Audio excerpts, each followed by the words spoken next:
treatments to your body. Full body vibrational therapy increases blood circulation, bringing relief to joints and muscles and reducing inflammation while supporting your overall mobility. Look at these beads moving from the powerful vibrational motors.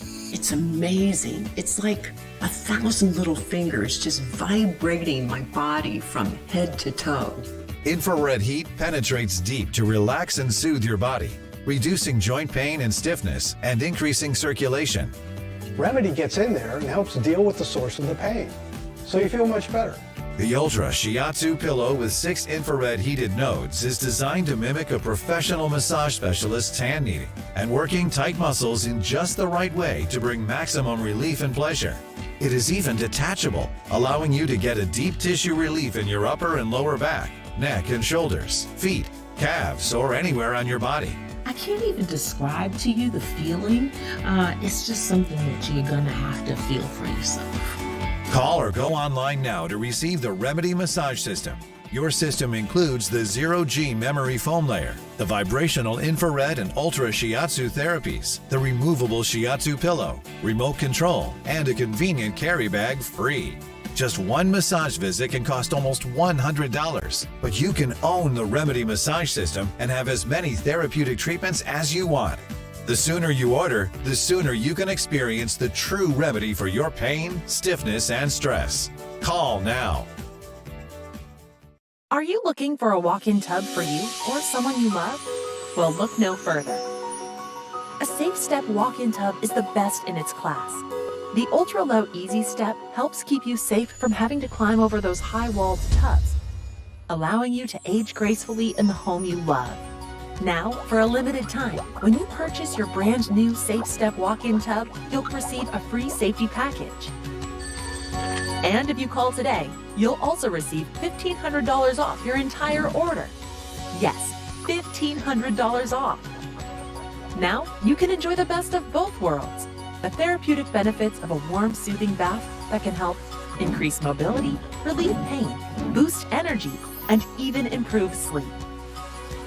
Or if you prefer... You're watching theDove TV, encouraging and informative for Southern Oregon and the Rogue Valley. Seen on KDOV 18, KDSO 24, and these Dove TV affiliates.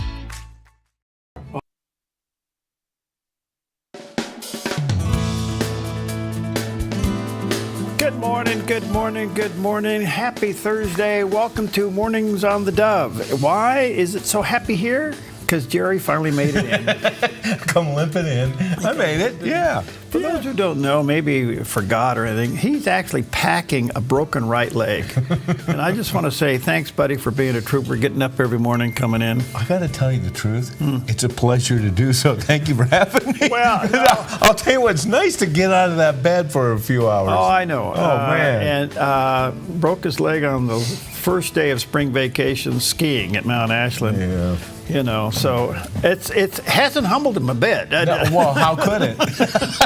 You have to do more than shatter my bones to humble. Oh, gosh. Two plates and 12 screws. I got to tell you the truth. It humbled me real good. I know it did. And I said a special prayer when I was sitting waiting for him to come hook me up and get me down. Oh, so you're packing that thing around. Are you in therapy? Well, not for my leg. You've been in that therapy since you've been married. In physical therapy, I'm doing a range of motion exercises right now. So how long for the boot?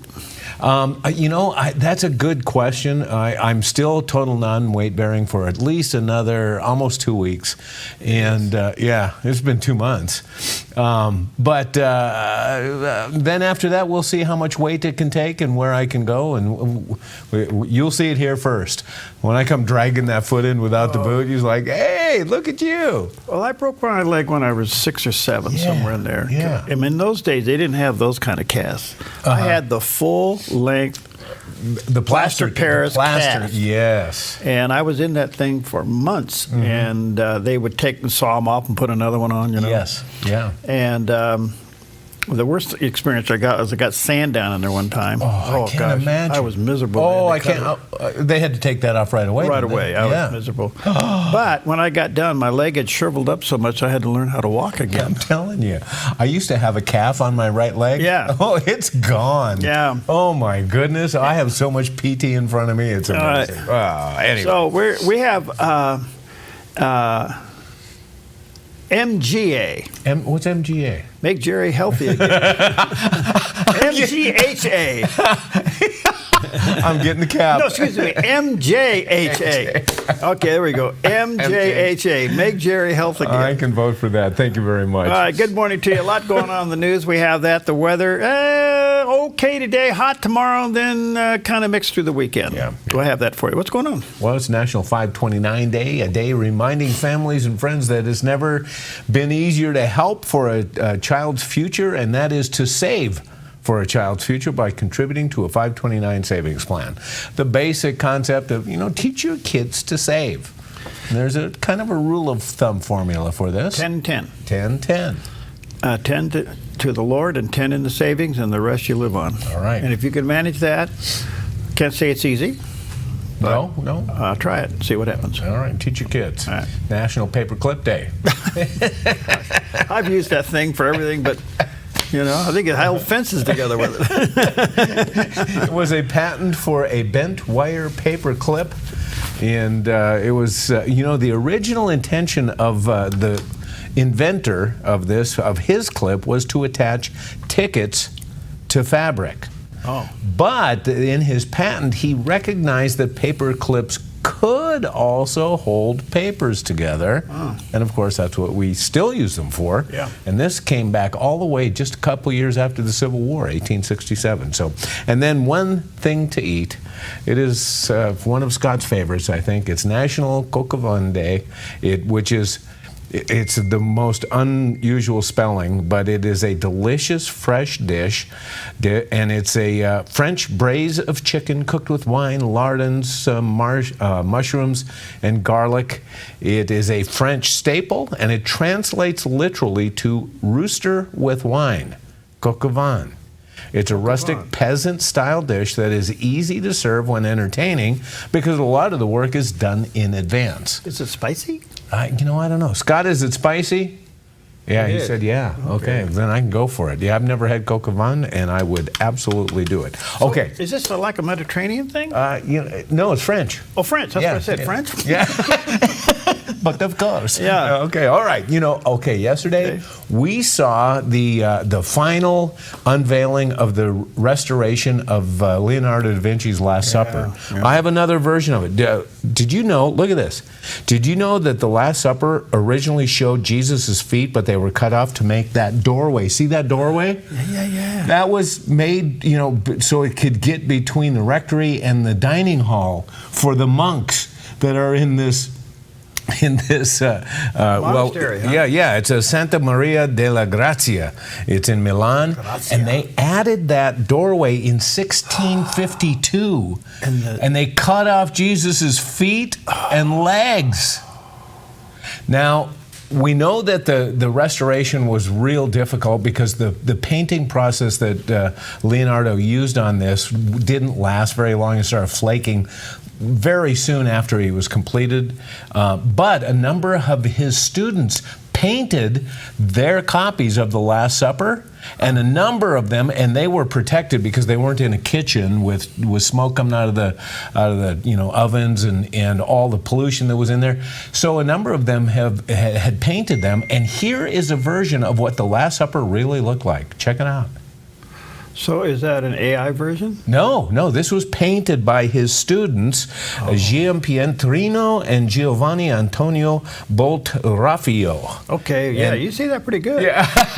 Two students of his, and there were other students who painted it as well, and that's why we know the more vibrant colors, and in fact, look at Jesus has feet. Wow. How about that? That's pretty nice. So, isn't that interesting? It's now like, go back okay, to the other one. Hey, let's go. Yeah, hey, I have an idea. Let's put a door in the dining hall. Oh, well, wait a minute. Jesus' feet in the what? They had no idea what they had. How about that? Yeah. Wow. All right, so don't cut off Jesus. Okay, there you go. All right. Cocobon or Coco or Cuckoo? Well, it depends on it. Are you referring to the weather? Did I infer that? I guess I did. With a small system at the top of our region, today northern Oregon and southern Washington, showers in low 70s in Vancouver, a chance of showers then mostly cloudy with a high near 71 in Portland, a chance of showers then partly sunny near 72 for Wilsonville and McMinnville. Moving down the Willamette Valley, a chance of showers then cloudy, clearing to partly sunny with daytime high temperatures in the low 70s for Salem, Albany, Corvallis, and Eugene with a light and variable wind. Pretty nice day across the central Oregon high desert with sunshine and daytime highs near 76 in Prineville, 75 in Bend and near 73 in Sun River, but sunny and hot over in Boise, Idaho with a high temperature near 94. Along the Oregon coast, a chance of showers then partly to mostly sunny in mid-60s for Coos Bay and Port Orford, becoming sunny in low 60s in Brookings and patchy fog in Crescent City, then mostly sunny and near 64. In southern Oregon, mostly sunny with daytime highs in the low to mid-80s for Grants Pass and Medford. Sunny skies with daytime highs near 80 for Ashland and in Klamath Falls with lows in the low 50s. Into northern California, mostly sunny and low to mid-80s in Wairika. Sunny and hot in Redding and Chico with daytime highs near 96. In Sacramento, sunny with a high near 93 and a light northwest wind this afternoon. In the Bay Area, sunny and near 88 in Santa Rosa, mostly sunny and near 86 in Napa, sunny in San Francisco with a high in the low 70s and a west wind gusting up to 25 miles per hour, and today in San Jose, sunny with a high in the low 80s. It's a snapshot of your Thursday weather on the Dove. Here we go. Warming back up, and tomorrow will be a hot one. Well, today will be quite warm, but there's a beautiful shot. Yeah, but you're right. The sunrise. It's going to be warm today, but tomorrow's another day. Yeah. It's going to be even warmer. Well, here is a great question for the day and age in which we live. Are you operating on battery power? We all know what that's like, or on God's power. Dr. David Jeremiah explains. Most Christians operate in the energy of the flesh about 80% of the time, according to what people have discussed. Sometimes I do that, but I'm always sorry when I do. You know, sometimes in the Christian life you have a power outage. You know what that is? Well, it's going to the doctor and finding there's something wrong. It's going into your office at work and being laid off.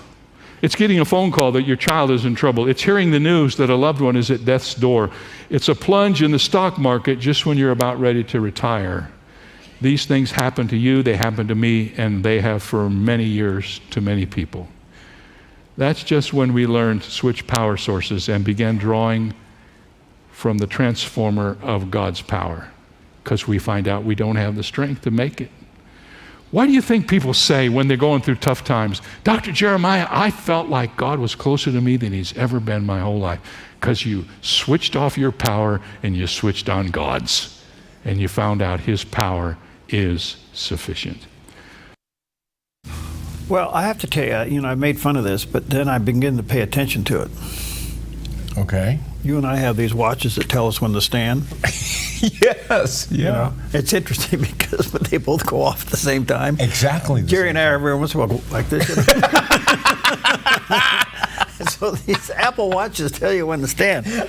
So anyway, I kiddingly went home the other day, and it has this red circle, and it first of all, it buzzed me, and then it had a red circle, and it said 10%. Oh, so you were down to 10% power? Okay. Oh. And so was I. And I realized this has a new feature. It's connected to you. It's actually pretty accurate. By the time I get home, at the end of a 12-hour day, I sit on the couch, and all of a sudden it goes blink, and then it says you got 10%. No kidding. That's about what I have left. So there's a new feature to the Apple Watch. You're putting in a long day when you outperform the battery life of your watch. Yes. Well, let me ask you this. Has it asked you if you have fallen? Yes. Yeah. I was operating a chainsaw over the weekend, and I did one of those. Bang, it goes off. And I thought, well, what are you going to do about it? And it says, should I call 911? I go, no. Don't do that. I'm okay. I love it. But if the little red thing comes up and it says, you're down to 10%, I had to laugh. That's just about how I feel at the end of the day. I was just down to about 10% left. It's amazing. By the time I get to bed, it's down to 3%. And I go, well, gosh, it worked out pretty well. I guess there's a reason we pay attention to it, huh? Yeah. All right, good morning to you. Happy Thursday. Here's some of the top stories. And this is the big one hitting the news just as we speak. Elon Musk has turned in his resignation. Elon Musk announced that his time working in the Trump administration as special government employee is drawing to a close, and he thanked the president for the opportunity he had to work. He said, my scheduled time as a special government employee comes to an end, and I'd like to thank President Trump for the opportunity to reduce spending. He wrote all this on X yesterday. There are rumors that the two had a little riff. I don't think so. I think what it is, if you read on, Elon not only discovered all the waste, he became frustrated with the bureaucracy. He just couldn't get things done fast enough.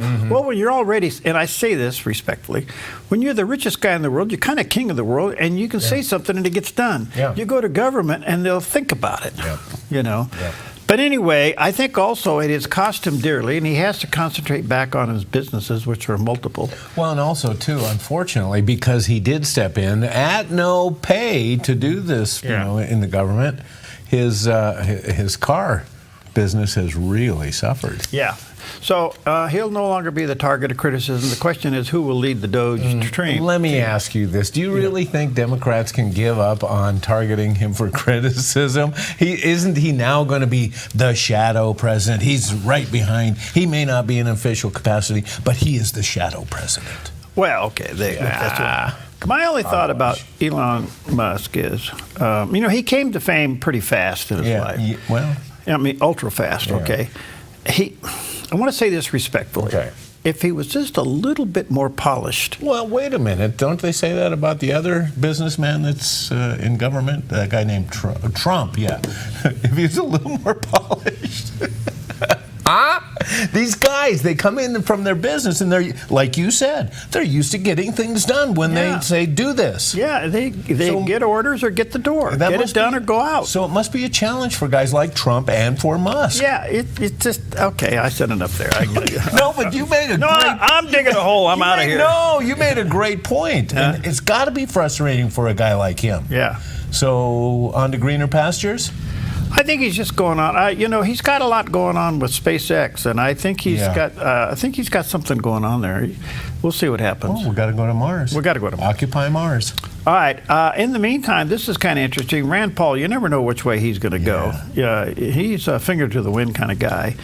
But he did say yesterday in one of his speeches that the neocons, this is the people, he's calling them, the neocons have lost their hearts and minds of America's public who are firmly with President Trump's making America first vision. In other words, America first vision.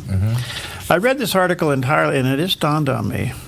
First of all, President Trump apparently has, because this is going to get a lot of criticism, I know it is. I don't mean it to be. It's just an observation. So it's amazing when you have to give disclaimers before you say something. Okay. Yeah. I will say this about President Trump. Like him or not, he has better political instincts than most politicians. Yeah.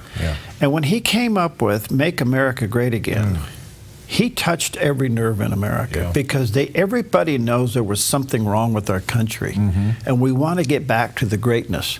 Okay, then he comes along and he actually was criticized for America first. Well, why not? Yeah, right. You get up and go to work today because you're first in your life. Your family's first in your life. Yes. Then comes Make America Healthy Again. Okay, well, yes. And then Make America Safe Again. And he closes the border. I would say that his slogans touched every nerve out there. Yeah. Now, those who hate him because he takes in oxygen every day, they don't understand what I'm saying. But what Rand Paul is saying, Senator Rand Paul is saying here is, look, America First resonates with everybody. We've been taken advantage of.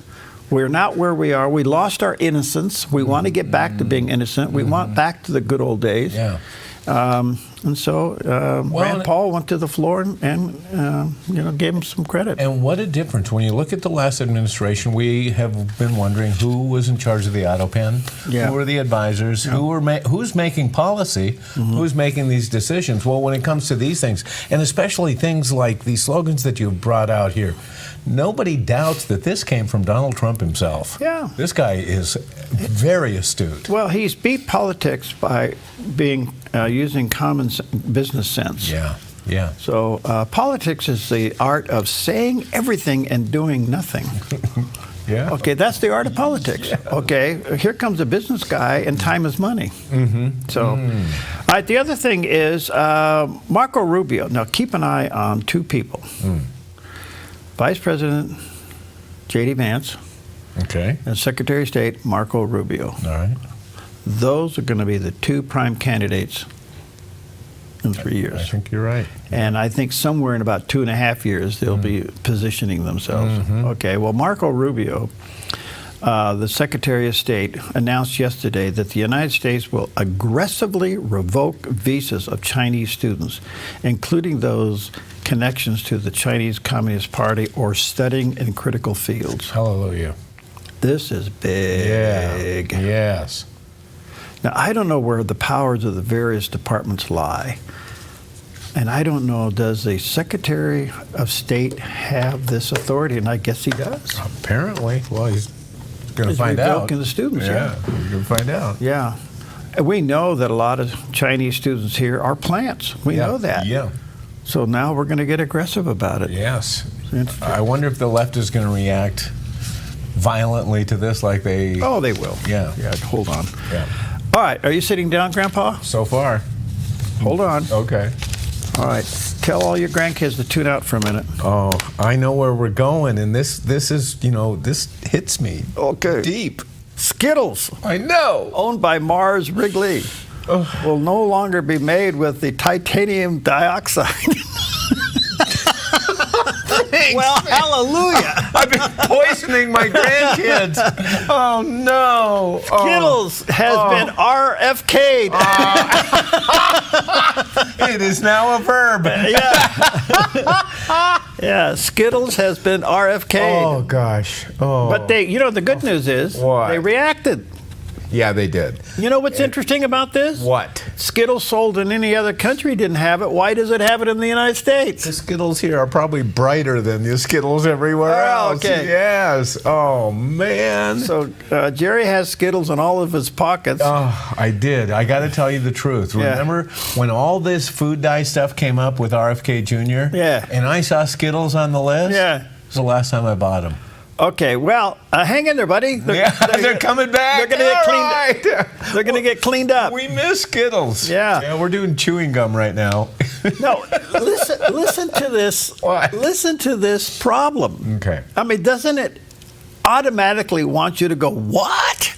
What? Okay. Titanium dioxide. Yeah. Who wants titanium dioxide in your body? Titanium, just that.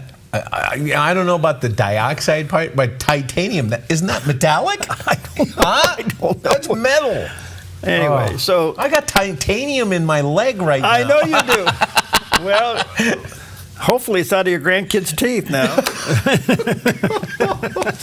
Oh, no. Anyway, that's the big story of the day. We'll be right back.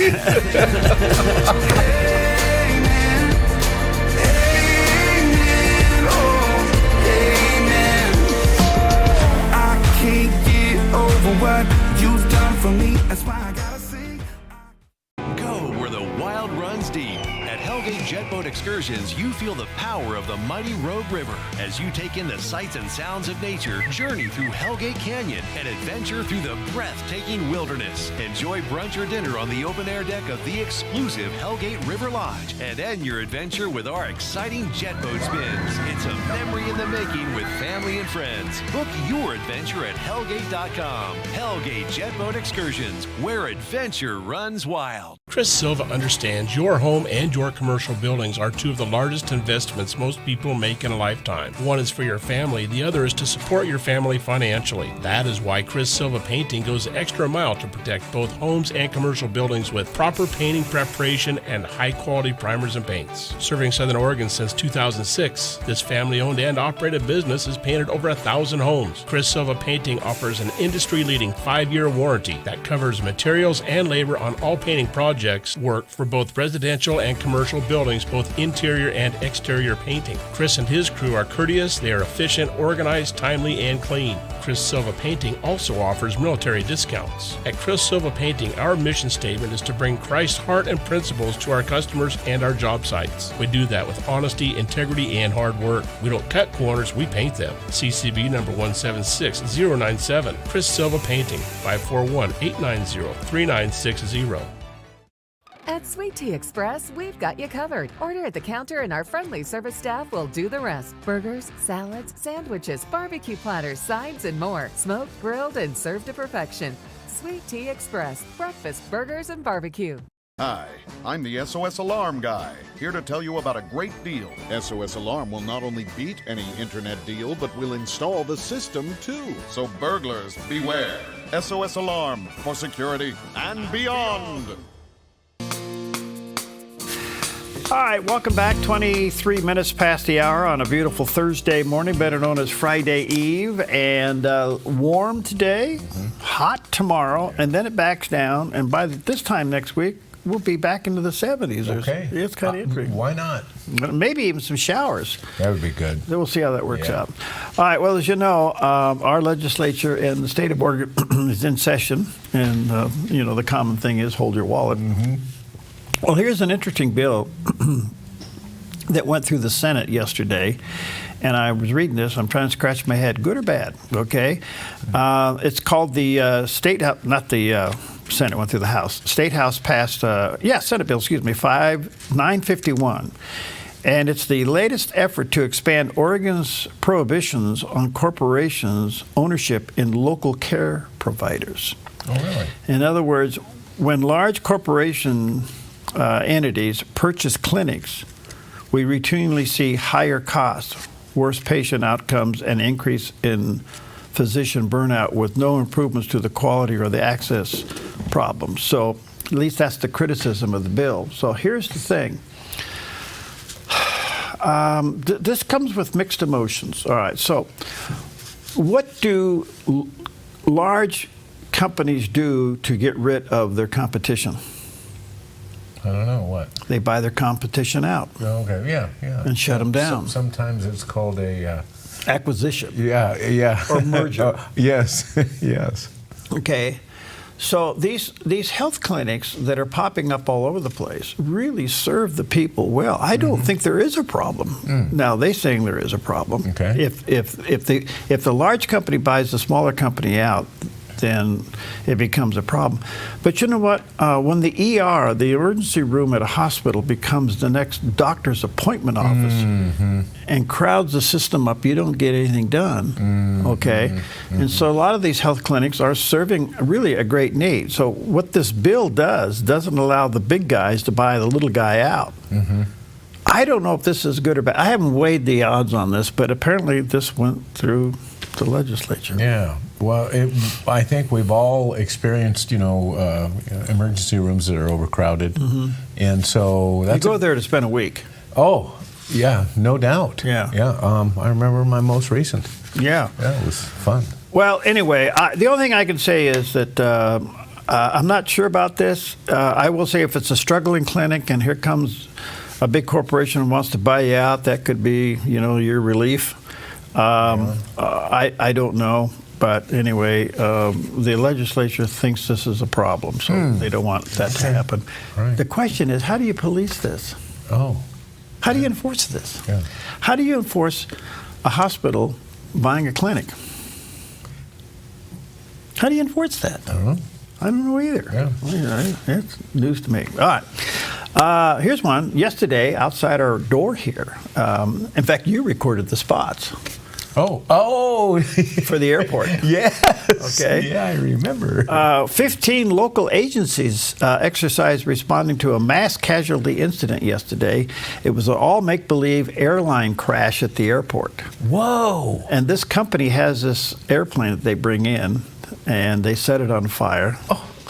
And so what was so interesting about this was a exercise. So you recorded the spot so people at the airport would. Yeah, it was a warning. It was a warning. And they were all parked right outside our door here. And then on the other side of the airport, they had to scurry over there. So 15 different agencies got involved in this, firefighters. And then they had actors and actresses laying on the ground as if they were injured. Real people. Right? Yeah. So they had to, here came all the emergency crews. So it was a live, on the scene training thing, you know. And it was really something. I mean, outside our door here, I bet you there was at least 30 emergency vehicles waiting for that plane.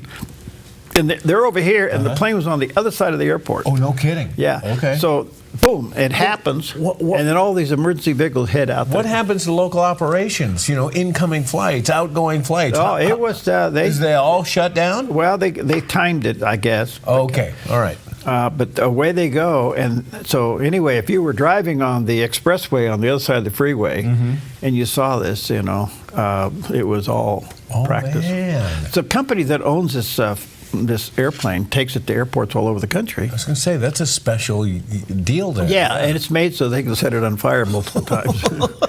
But anyway, that's what happened here yesterday. It really, I have to tell you this, sitting on the airport committee, when you hear these kinds of things, it really raises the efficiency level of all these agencies. This is like hands-on, let's get it done. Has it been done here before? Yeah. Yeah, okay. we've done it All before. Right.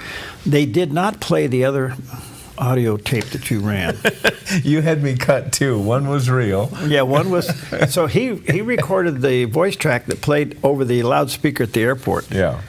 May I have your attention? May I have your attention? What you're seeing outside the window is a exercise. I don't know what you said. Right. It's not an actual disaster. Yeah. Blah blah blah blah. Right. Yeah. So just alerting them that it was, you know, that. Then we had another one where they never played it.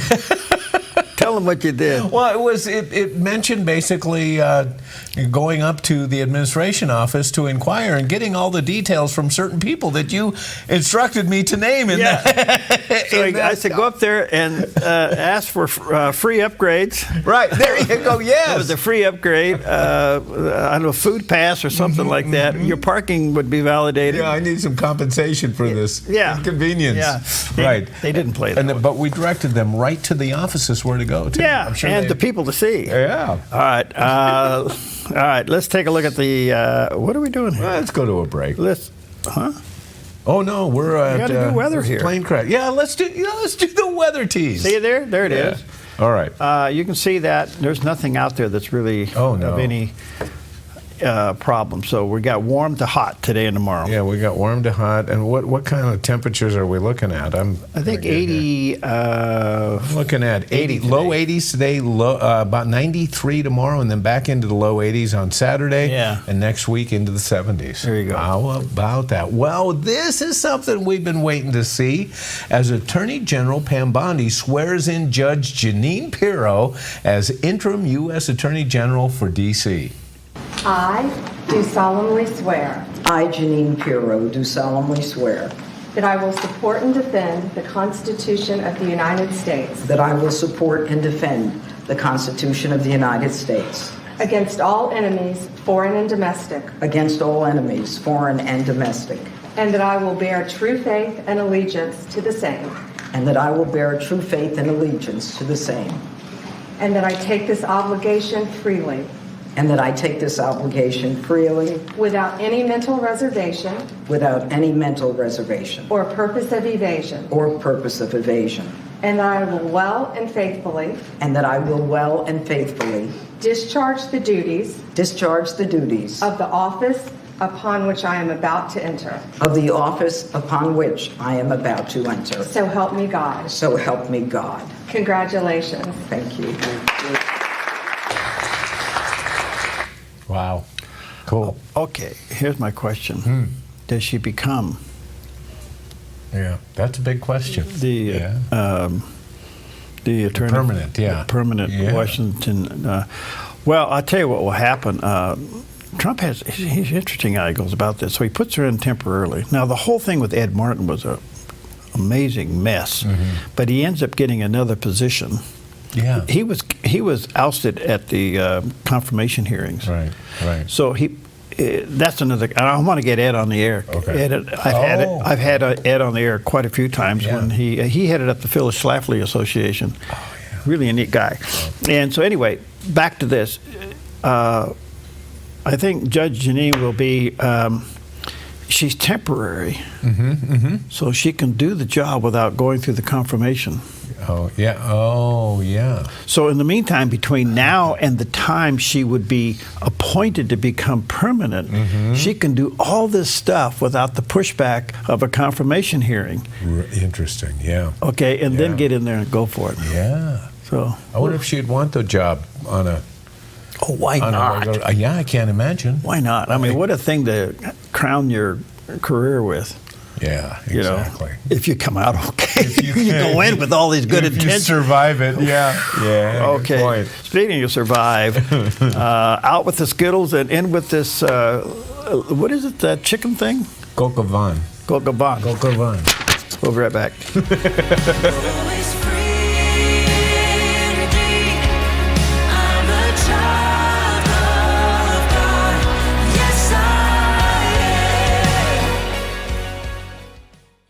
If you enjoy the Dove TV, tell a friend or family member. If they can't receive a signal, the Dove streams worldwide on Roku and Apple TV, plus online at thedove.us. Help encourage someone who needs hope. Spread the word about the Dove TV.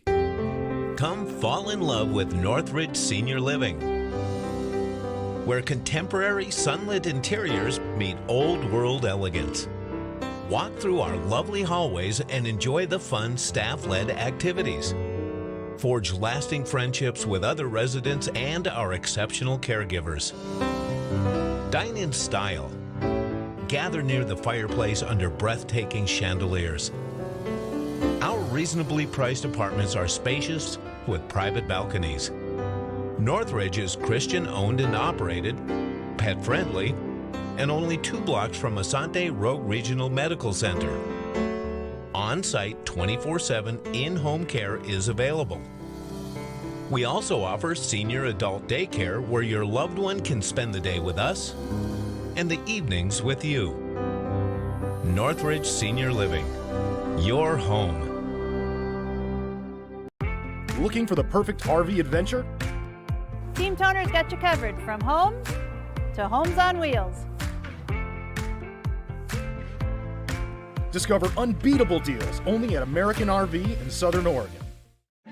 Disasters happen, and Oregon faces a range of disaster threats, including earthquakes, floods, and storms. You can prepare now by taking 3 important steps. Create a home inventory, make copies of important financial records, and contact your insurance company to make sure you have the right amounts and types of home insurance coverage. Be disaster ready by being insurance ready. Visit dfr.oregon.gov/prepare now to learn how.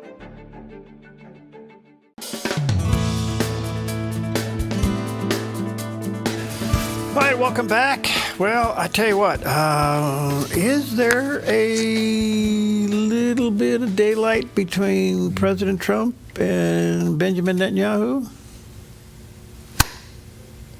And it's over if and when we go after Iran? Yeah. All right, let's check in with CBN News Watch.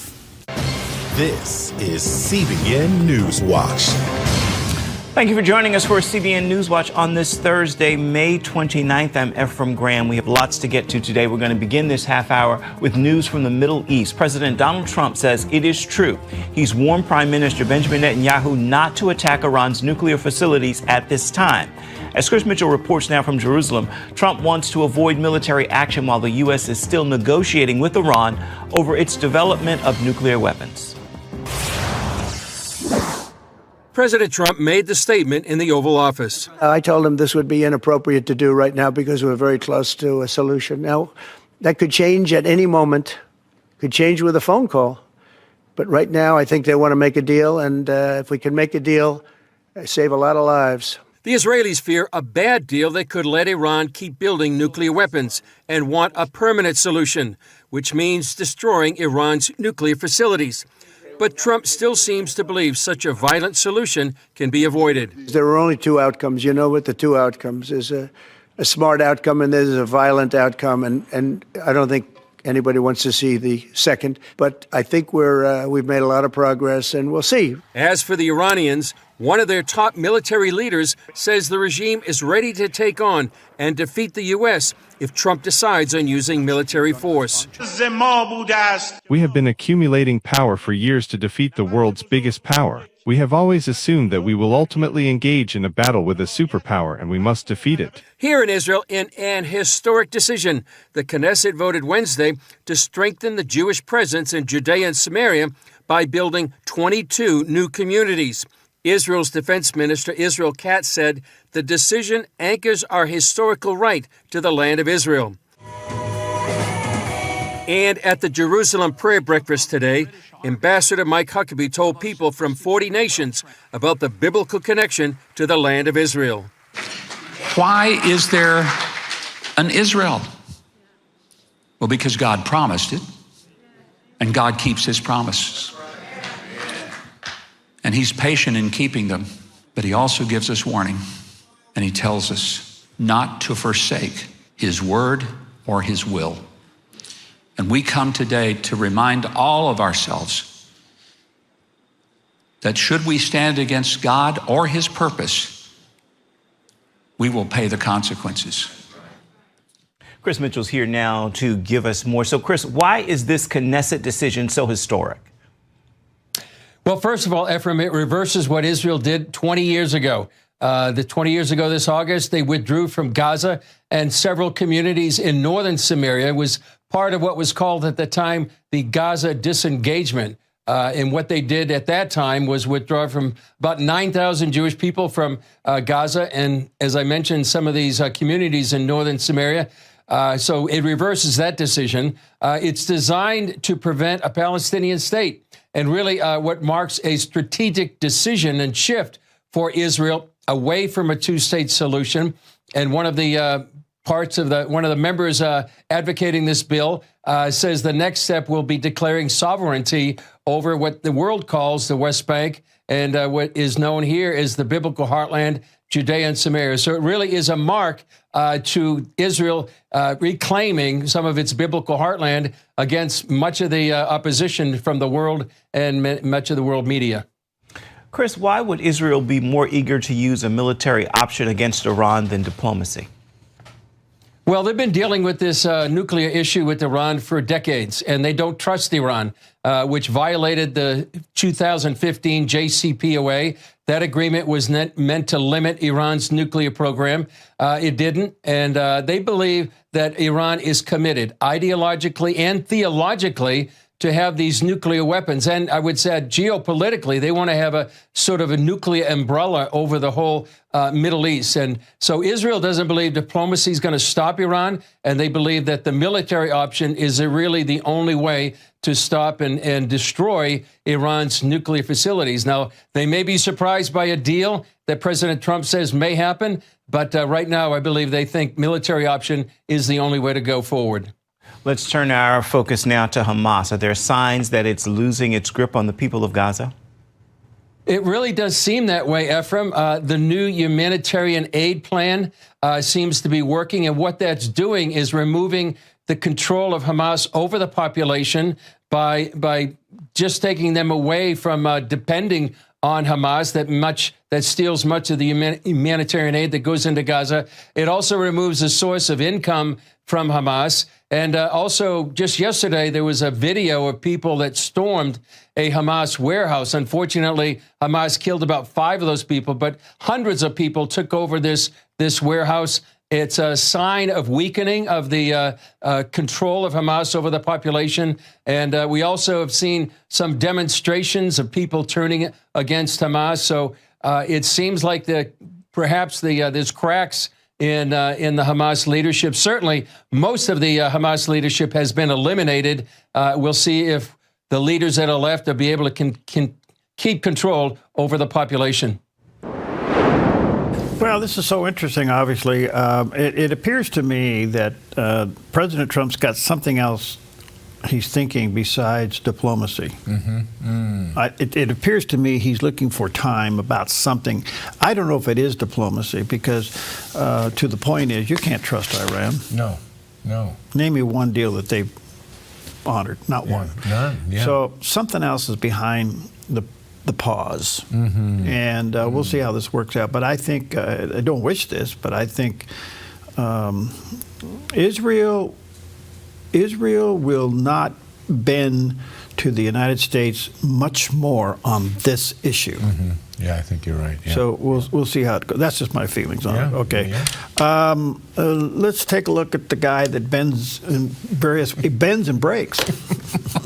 With a small system at the top of our region, today, northern Oregon and southern Washington, showers in low 70s in Vancouver, a chance of showers then mostly cloudy with a high near 71 in Portland, a chance of showers then partly sunny near 72 for Wilsonville and McMinnville.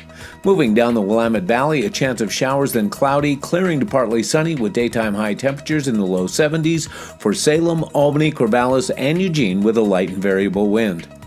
Pretty nice day across the central Oregon high desert with sunshine and daytime highs near 76 in Prineville, 75 in Bend and near 73 in Sun River, but sunny and hot over in Boise, Idaho with a high temperature near 94.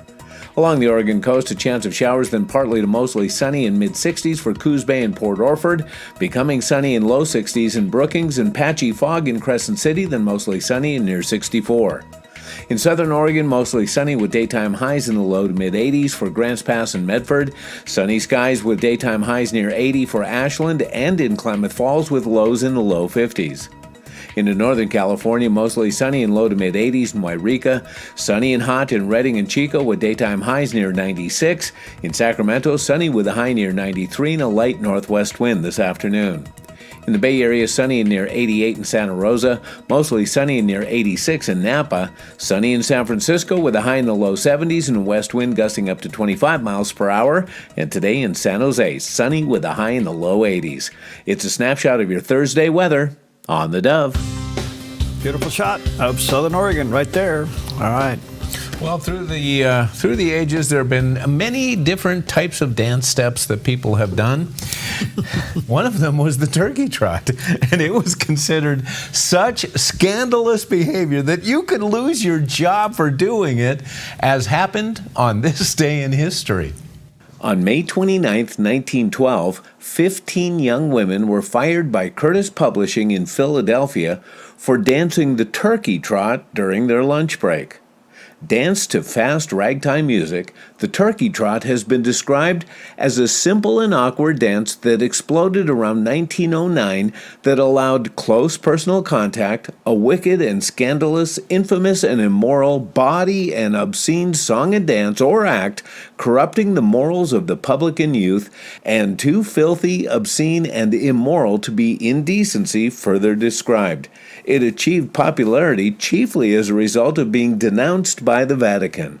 The turkey trot was driven largely by youth counterculture of the time, and the turkey trot fad quickly fell out of favor as the foxtrot, a much more conservative dance step based on the waltz, rose to popularity in 1914. So don't do no turkey trot round here. And isn't it amazing? Pope Leo would be on this one. Well, especially now that he's a tennis player, he's a go-getter. Well, there you go. And knowing where dance steps have gone since. Yeah. Oh my goodness. Oh yeah. It's understandable to see how you have to be careful when it comes to dance. The turkey trot. The turkey trot. You turkey. All right. Well, listen, animal rescues are always interesting, and rehabilitation, and especially when it comes to a little young cheetah and her cubs. And this took place over in, let's see, where did it take? Oh, South Africa, which, by the way, we're not getting along too well with these days. Yeah. By the way, did you see what South Africa did to Elon? No. They invite him over to bring some of his technology. Then they turn around and criticize him and say, you can't use... we're going to get you for making Starlink available. Really? Yeah. It's all because of the White House beef, Oh, of course. Yes. Anyway, back to rescuing Mama and her babies. Hello, I'm Dr. Robin Ganzert, President and CEO of Global Humane Society. Here in South Africa, we're helping to rewild cheetahs, now down to just 7,000 across Africa. Through our Conservation Fund of Africa, we restore them to the wild and train local cheetah champions. By protecting habitats and empowering communities, we're ensuring cheetahs thrive. Join us in preserving Africa's wild beauty for generations to come. So today marks the successful release day of Nkaniso and her 4 cubs. In anticipation for their release, we were worried that the fact that they've been living inside this boma for the last year means that they might be confined to just that space and not want to cross the barrier when we release them. But we were lucky enough, with the help of some strategic baiting, that they managed to come out of the boma, and they seem to have adapted quite quickly. They both dragged the carcasses, the mother and the oldest, under the nearest branch, where they happily went to task on eating the thing, and we've closed the gate behind us, and they're now going to be free roaming the reserve. They're going to grow now, especially now that they're going to be fit and active. They're going to be growing super quick. So we're going to have a monitoring team on the ground 24/7 for these cheetahs. So I think this whole story's kind of come full circle today. From the first time Nkaniso broke her leg, we wouldn't have been able to jump to action like we did without the support of Global Humane Conservation Fund Africa and some of our other partners. And this release today kind of really highlights the relationship we've got with our partners, and it was extremely special to share it with Global Humane Conservation Fund of Africa today, whose support for us has been invaluable in the raising and protection of Nkaniso and her cubs. So thank you. Well, there you go. Wow, kind of an interesting. I just asked you, what if they chip them? Yeah, I would think that they would. I would think they would keep an eye on them, especially with poaching and stuff as it is out there. Well, that first critical couple of weeks, going from being in a cage to being released. Well, you know what I took away from that? Even cheetahs break their leg. Yeah, and they're faster than you. Yes, they Don't say that in front of Pam, because she said that you're skiing too fast. Ooh. Well, call them cheetah, Pam. There you go. All right, we'll be right back.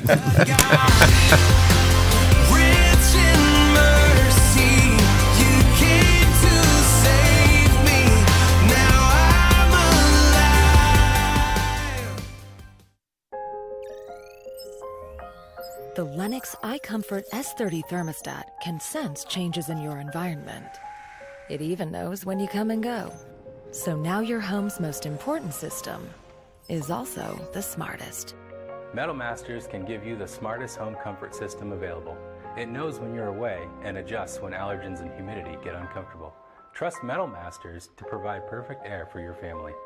Lennox. Air is life. Make it perfect. What if your next ride was more than just a ride? What if it was an epic adventure filled with unforgettable memories? At Panoramic Moto Tours, we take you beyond the ordinary, offering curated routes, privately guided with all the details handled. Our passion is to share the joy of riding incredible roads, exploring new sights and towns, and connecting with others and sharing our stories. Sound good to you? What are you waiting for? Let's create your custom tour, or join us on one of our upcoming tours. The Lost Coast and Trinity Alps, May 16th through the 19th, or the Oregon Coast and Cascades Tour, June 22nd through the 26th. Just click the Tours tab at panoramicmototours.com or call 541-622-3844. panoramicmototours.com. Your next adventure starts here. Thousands of satisfied customers make Jim Clark's Consignment Country the most recommended RV consignment lot on the West Coast. Even dealers recommend us. That success comes from dealing with only the cleanest pre-owned RVs at the best prices, no high-pressured salespeople, and treating customers with respect. And we've been doing this in the same location for over 40 years. Before you buy or sell your RV, see why so many satisfied customers recommend Jim Clark's Consignment Country. Family owned and operated at 1630 Rogue River Highway in Grants Pass.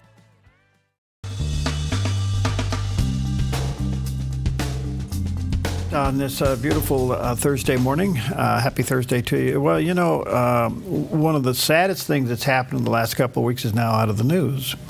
And that is that couple that was murdered there at the Jewish Museum Israeli museum in Washington, D.C.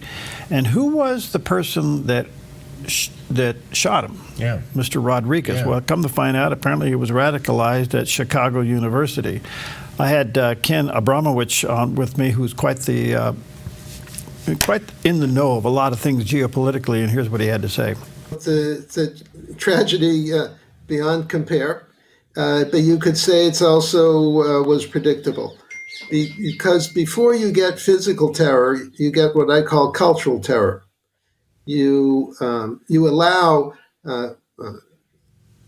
false narratives to filter around the world or in the country. You don't challenge it. When I say you, I mean it could be the government, it could be Jewish groups, Christian groups. Whoever should be challenging false narratives was not doing their job. The professors at the university that this person studied at were not being reprimanded or monitored properly. The head of the department wasn't being monitored. The administration running the university allowed incitement, basically, within the walls of the university. And after a few years of this, what I call cultural terrorism, it leads to physical terror because someone gets so angry at a false narrative that they've been fed that they feel they have to act out in a violent way. And that's where we got a few days ago.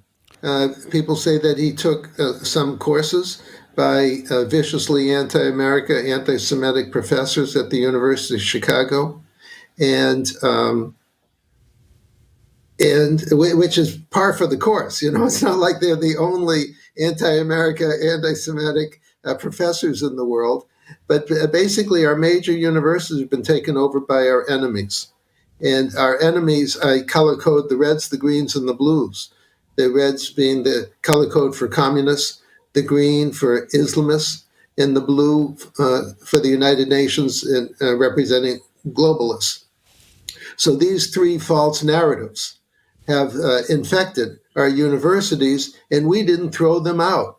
We the people, we the government, we the parents. Everyone's culpable in this, but we as a society didn't do our job to take control over the false narratives, which came from our enemies. It's not like these were American false narratives.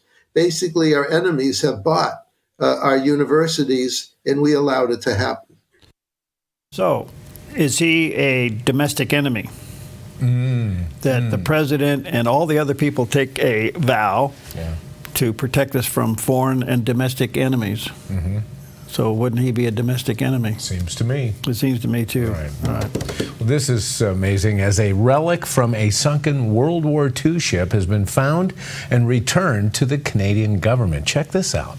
A diver discovered the coveted ship's bell from a World War II Canadian naval vessel after it was missing on the shipwreck for 80 years. Dom Robinson, who's been diving and exploring shipwrecks for over 40 years, said people have spent 20 years searching for the bell on the HMCS Trentonian, which was sunk after being torpedoed by a German U-boat in 1945. The existence of the bell became a bit of a myth because no one had seen it since it was first dived, so Robinson was ecstatic to find it on his third dive of the wreck in late April. He spent several hours lugging it up from 69 meters below the surface of the sea near Cornwall, England. The 53-year-old from Portsmouth said there was a myth that the bell was down there. The first diver saw it and left it there for whatever reason, but since then, no one could find it. The experienced diver has found 2 other ship bells over the years, but couldn't believe it when he discovered this one. He said, the wreck is really broken after 80 years. It's covered in fishing gear and doesn't even look like a shipwreck. Adding, I think the reason people didn't find it is because it's buried under quite a bit of rusty plate and fishing net. Robinson brought the bell to the surface and declared it to a government official known as a receiver of wreck and contacted a Canadian historian who helped connect him with the Canadian Navy. The bell was handed over to the Deputy Naval Attaché from the Canadian Embassy on May 12th in Plymouth and will be cleaned up to be displayed in the Navy Museum in Canada. Got the ship's bell. That was off the coast of England, and So, but it's interesting too, because you don't realize how many shipwrecks are in some of those straits. And what caught my attention on this was all the fishing gear on it. Yeah. That's what I do. So if it's 69 meters, that's over 200 and something feet That's down. deep. Yeah. Wow. So. Okay, well, they found it. Pretty cool. Yeah. All right, Psalm 135, verse 21 is a good one for you today. Blessed is God from Zion, he who dwells in Jerusalem. Hallelujah. Amen. Bless his name today. Make sure you pass on the Skittles for about a month until they fix that problem. Oh, yeah. All right, we'll be right back.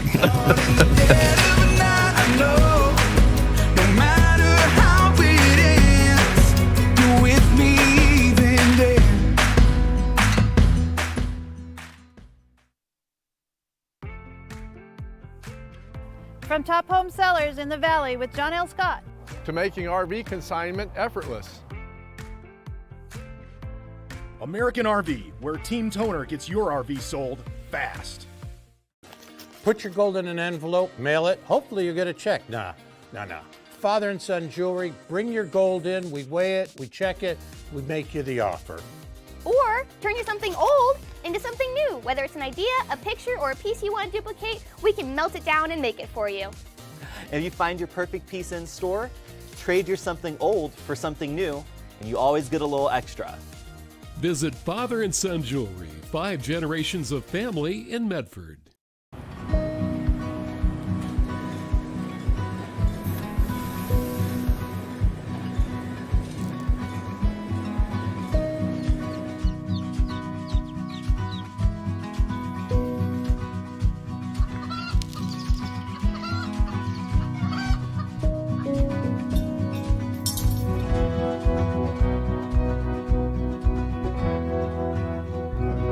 Co-op, where big ideas grow. Welcome to Rise Direct Primary Care. Imagine a healthcare experience where you're known by name, cared for like family, and treated with compassion. How is that possible? With an affordable, flat monthly membership, you receive unlimited primary care and minor urgent care visits. No insurance needed. At Rise Direct Primary Care, we offer a friendly, affordable healthcare experience where you get a whole hour with your provider. Located in Central Medford and accessible by phone or text, we can typically get you in the same or next day. We prescribe urgent care medications directly from our office, saving you a trip and wait time at the pharmacy when you'd rather be at home getting better. Personalized medical care with a human touch. Rise Direct Primary Care is all about healing the sick with compassion and keeping the healthy healthy. Rise Direct Primary Care. We're here for you. Visit risehealthdpc.com or call or text us 541-827-8603. 541-827-8603. This week on The John Ankerberg Show, imagine never knowing the gift of love, joy, peace, and hope found in God's Word. For many, that's reality. They long to read it, but can't. For example, over the years, we've been working with Bible translators, but when they get done with the translation, the majority of the people can't read it. They're non-literate. So how can we help them? Join me for The John Ankerberg Show weekdays at 4 o'clock right here on the Dove TV. It'll be encouraging and informative. Folks, the Dove TV is encouraging and informative.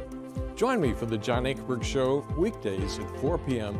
right here on the Dove.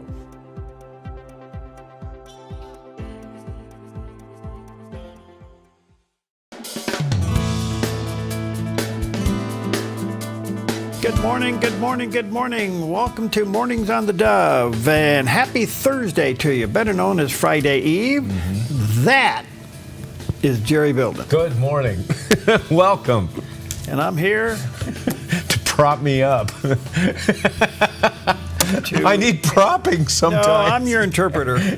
Well, that too. Well, we're not supposed to be without one. That's right. Yeah, Some of the things that comes out of my mouth, they need interpretation. Yeah, or toning, but we'll work on that. Yeah. Anyway, happy Thursday to you. A lot in the news, or always is. We'll get to that. The weather, well, warm to hot tomorrow. Then it slowly works its way down, so we'll keep you on that. Yeah. Big announcement coming out of Washington this morning. We'll tell you about that coming up in just a few moments. And anything special? Teach Your Kids to Save Day. It's National 529 Day, reminding families and friends it's never been easier to help save for a child's future by contributing to a 529 savings plan and help prepare a child for whatever path they may choose. But just the basic concepts of saving is something that you can start with your kids today. It's also National Paperclip Day. Samuel B. Fay received the first patent for the bent wire clip, and his original intention was to be able to attach tickets to fabric, like to your lapel or whatever. I'm not sure why. But in the patent, it also recognized that paper clips could also hold papers together. And they're also great toothpicks. You know what? There are... But you got to have the little ones, not the big ones. Right. That is so true. Now, think of other things that paper clips have been used for. Some people have used them for things like picking locks. Oh, yeah. And other, nefarious activities. But enjoy Paperclip Day. There you go. It's also something to eat day. It's basic chicken. It's a French chicken dish. It's called coq au vin or coq au vin. Coq au vin. It's a delicious French dish, and it is a French braise of chicken cooked with wine, lardons, which is salt pork, mushrooms, and garlic. It is more than a delicacy. It translates literally, coq au vin, to rooster with wine. It's a rustic, peasant-style dish that is easy to serve when entertaining because a lot of the work can be done in advance. And, rooster with wine? What's that term? Rooster. Rooster with wine. Rooster with wine. I didn't know you eat roosters. I know it, but it's really a hen. So maybe the inventor of this dish was mad at his rooster. Well, that is the solution to all roosters right there. There it is. Yeah. And then... Was there any left wings in there? No. That's funny. Yeah. Well, basic chicken dish, it's hard to beat that. And, that's French version of farm fare, isn't it? Yeah. Almost. That's good. Yeah. Good stuff. So, an addendum to what we looked at yesterday. Yesterday, we looked at the time in history where the Last Supper that was painted by Leonardo da Vinci was unveiled. And they did the restoration. But did you know the Last Supper originally showed Jesus' feet, but they were cut off to make a doorway? And we're looking at that doorway right now in the room. I never noticed that. Yes, it happened in 1652 when they decided to put a doorway to the rectory from the dining hall, so the monks could easily pass in between. They cut Jesus' feet off. Look at that doorway. Wow. But that happened in 1652, and of course this is at Milan's Santa Maria della Grazia, and I don't know, I never noticed that before either. But we do know, in spite of the fact that it was restored, they were never able to get it back to its true beauty. But you can see what its true beauty was because a number of Leonardo's students actually painted copies of his original, and here is one of them that was kept in protection and kept in a nice environment. And there you can see Jesus' feet. You can see the bright colors in the painting. It's beautiful. And something I like to point out, and I pointed out to you before, look at them. They're all wearing flip-flops. No,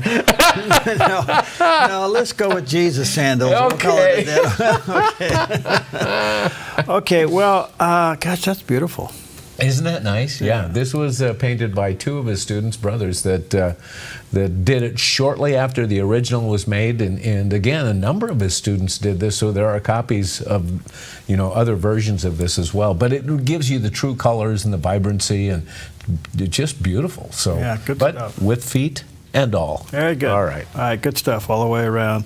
Never known for political flip-flopping. Here he is. With a small system at the top of our region, today, northern Oregon and southern Washington, showers in low 70s in Vancouver, a chance of showers then mostly cloudy with a high near 71 in Portland, a chance of showers then partly sunny near 72 for Wilsonville and McMinnville. Moving down the Willamette Valley, a chance of showers, then cloudy, clearing to partly sunny with daytime high temperatures in the low 70s for Salem, Albany, Corvallis, and Eugene with a light and variable wind. Pretty nice day across the central Oregon high desert with sunshine and daytime highs near 76 in Prineville, 75 in Bend and near 73 in Sun River, but sunny and hot over in Boise, Idaho with a high temperature near 94. Along the Oregon coast, a chance of showers, then partly to mostly sunny in mid-60s for Coos Bay and Port Orford, becoming sunny in low 60s in Brookings and patchy fog in Crescent City, then mostly sunny and near 64. In southern Oregon, mostly sunny with daytime highs in the low to mid-80s for Grants Pass and Medford, sunny skies with daytime highs near 80 for Ashland, and in Klamath Falls with lows in the low 50s. Into Northern California, mostly sunny and low to mid-80s in Wairika, sunny and hot in Redding and Chico with daytime highs near 96. In Sacramento, sunny with a high near 93 and a light northwest wind this afternoon. In the Bay Area, sunny and near 88 in Santa Rosa, mostly sunny and near 86 in Napa, sunny in San Francisco with a high in the low 70s and a west wind gusting up to 25 miles per hour, and today in San Jose, sunny with a high in the low 80s. It's a snapshot of your Thursday weather on the Dove. Beautiful from the top of Roxanne, looking westward out over our valley, and you can see that's kind of the north end out there. So looking good, looking good. All right. Well, looking at the resurrection of Jesus, Dr. David Jeremiah illustrates the power that can give you new life. His incomparably great power for us who believe. That power is the same as the mighty strength he exerted when he raised Christ from the dead and seated him at his right hand in the heavenly realms, far above all rule and authority, power and dominion. God, by his exerted power, reversed the process of death, overturned the process of decay, caused a silent heart to beat again, made our Lord's closed eyes to open, his lifeless corpse to walk again, and there's so much more. Jesus didn't simply return to life. He wasn't merely resuscitated. He was resurrected with a glorified body, one incapable of aging or pain or sickness or death. He was resurrected with eternal power. He came out of the grave. The resurrection is one of the great evidences of the power of God. But you know, all of these are great. Creation, preservation, resurrection. But you and I live in an age when the power of God is demonstrated all the time. And it's the greatest power of all. I call it the power of transformation. Romans 1:16 says, "For I am not ashamed of the gospel of Christ." Watch this. "For it is the power of God to salvation." How many of you know it takes the power of God to get us saved? Some of you know that more than others. Maybe you grew up in a Christian home and you've always been around the faith, and one day you just accepted Christ because it seemed like the natural thing to do. But some of you came out of a life that wasn't anything close to that, and the Almighty God reached down and he grabbed hold of your life, and his power was displayed. Wow. Yeah, it's the power of the Holy Spirit. You got to remember, some of us plant, some water. Yeah. He does the harvesting. Right, and don't get frustrated if you don't get the harvest that you think you should be getting. Yeah, I think it requires something we don't have anymore. Patience. Yeah. Okay. All right, good morning to you. Let's take a look at some of the top stories. And here's the headline kind of rocking the world a little bit. It's not a major rock, it's just a rock. Elon has turned in his resignation, basically. He's announced that his time working for the Trump administration as a special government employee has come to an end. My scheduled time as special government employee comes to an end, and I would like to thank President @Real Donald Trump, that's doing this through X, for the opportunity reduced to wasteful spending. And anyway, he looks forward to, he's learned a lot. He's exposed a lot. I think the question is, as he steps back, there is a committee of 6, and it will be the interesting one to see who leads. Yeah, good point. Okay. There is a little bit of something here is that he became, at least from what was indicated, Elon Musk became very frustrated with bureaucracy. You know, most entrepreneurs are movers and shakers. Sure. And he did expose a lot of things, fat and fraud, and it'll continue to be unwound at great cost to him personally, his businesses and everything else. Yeah. But he also became very frustrated that bureaucracy is like roadblock after roadblock after roadblock, and then you uncover all this stuff, and what do you have? This whole band of rogue district judges coming after it and throwing things in the way that you can't do this. Yeah. So the rot has been exposed, and Yeah. it's just going to take time to work through it, and he just got frustrated with that. Now, some may be wondering and some may be celebrating at the announcement that he's leaving, and some may think, hey, we won, we got him out. Well, it's not the case. This was his plan all the time. He was only going to serve up until June, and that was the full intention. But you and I were talking a little bit on the side as well, Perry. Not only has his business suffered and everything, but emotionally he has got to feel the effect on this as well, because he has gone through like death threats daily. Yeah. And he's always got, a small child with him, and you think, there's always a risk, not only to him, but also to his child. Yeah, it takes its toll, and I think there's some logistics involved in this, that he could serve in this capacity so long, where he would have to go somehow onto the payrolls. Right. And so then he didn't want to do that. That also means opening up books. Yeah. So, can you imagine opening up Elon books? No, I can't. Oh my goodness. Okay. All right. The other story is Senator Rand Paul. You never know which way he's going to go, but he says the American First vision has won out the hearts and the minds of the public. But he said that he calls them the neocons, still trying to secretly undermine the president. Now, this is quite an admission for him, but he gave this speech on the floor of the Senate yesterday, and he basically said the America First, I guess, campaign slogan, or the American First slogan, is resonating with Americans, and I think he's right. The president, he's not a politician, so he kind of outsmarted a lot of politicians, but Make America Great Again resonated big time. Yeah. Make America Healthy Again resonated big time, especially with women. Make America Safe Again really rung the bell, especially closing the border. And putting America back in first place in the world, it means a lot to a lot of people. The problem is, people who hate Trump for just taking in oxygen don't buy any of this. But you got to remember, he was reelected against all odds. Yes, he was. Yeah. So, all right. Let's see. Marco Rubio, interesting guy. I've got to be careful here, but I think he'll be a contender. I think you're right. 28. Anyway, he's Secretary of State. I'm moving all over the place, but he apparently yesterday announced that the United States will aggressively revoke visas of Chinese students, including those having connections with the Chinese Communist Party. Can you imagine this one? It's about time. It's about time. Well, we know that China has sent a lot of plants over as students. Yep. And they have popped up in various investigations. So this is part of the crackdown on China. Good deal. We'll see where this goes. Power to him. Yep. Okay. Hold on, Grandpa. Okay, what do you got? Oh, no. Are we going here again? Well, I just mentioned Make America Healthy Again. Skittles has been RFK'd. Oh, no. Skittles. Oh. All right, the Mars Wrigley Company will no longer make Skittles with titanium dioxide.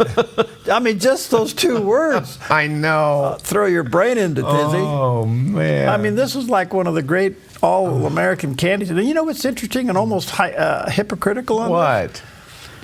Skittles does not put titanium dioxide in their products in other countries, only in America. Isn't that weird? So here comes RFK Jr. and says no. So Skittles says, okay, we won't do that anymore. Yeah, well, when I found them on the RFK Jr. list, That's when I stop buying them, and I miss them. I miss them. So do the grandbabies. So I'm wondering if M&M's is on the list. Well, you know, it's interesting because in that little video that we saw there, they were showing some M&M's, and M&M's may not be as bright as Skittles, but they certainly have artificial colors in them. Well, just the words titanium dioxide. I mean, what are you eating here? Yeah, it's like the screws they put in my leg. Well, anyway, Skittles got caught, and they've been RFK'd, and they're going to correct that. So hang in there, grandparents. They'll be back on the show. It was a step backwards, but you know what? It'll move back forward. We'll be good. Okay. And we'll adjust to the not quite as bright of colors. Oh, well, you know, guess what? They may even have a shelf life now. Otherwise, a bag of Skittles could show up in the rapture. Forever. They'll be in heaven. All right, we'll be right back. God only knows what you've been through. God only knows what they say about you. But God only knows the real you. Your property demands equipment with more reliability, durability, and versatility built in. Kubota equipment is ready to get the job done right.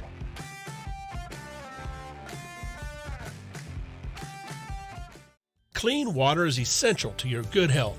Ultra Pure Purified Water has been delivering purified, healthy drinking water to the Rogue Valley since 1995. Locally owned and family run, Ultra Pure Purified Water uses a multi-stage process ensuring your delivery of water is 99.8% pure, so your family stays hydrated and healthy. Online at ultrapurewaterinc.com or call 541-734-0828. 541-734-0828. In the heart of the Rogue Valley, RVTD connects us all, not just through miles traveled, but also through time. With renewable technologies and more convenient ways to get around, RVTD's building a future that keeps our region connected. Public transportation isn't just about getting from here to there. It's about the journey, past, present, and future. Rogue Valley Transportation District, celebrating 50 years of moving our community forward. Thousands of satisfied customers make Jim Clark's Consignment Country the most recommended RV consignment lot on the West Coast. Even dealers recommend us. That success comes from dealing with only the cleanest pre-owned RVs at the best prices, no high-pressured salespeople, and treating customers with respect. And we've been doing this in the same location for over 40 years. Before you buy or sell your RV, see why so many satisfied customers recommend Jim Clark's Consignment Country. Family owned and operated at 1630 Rogue River Highway in Grants Pass.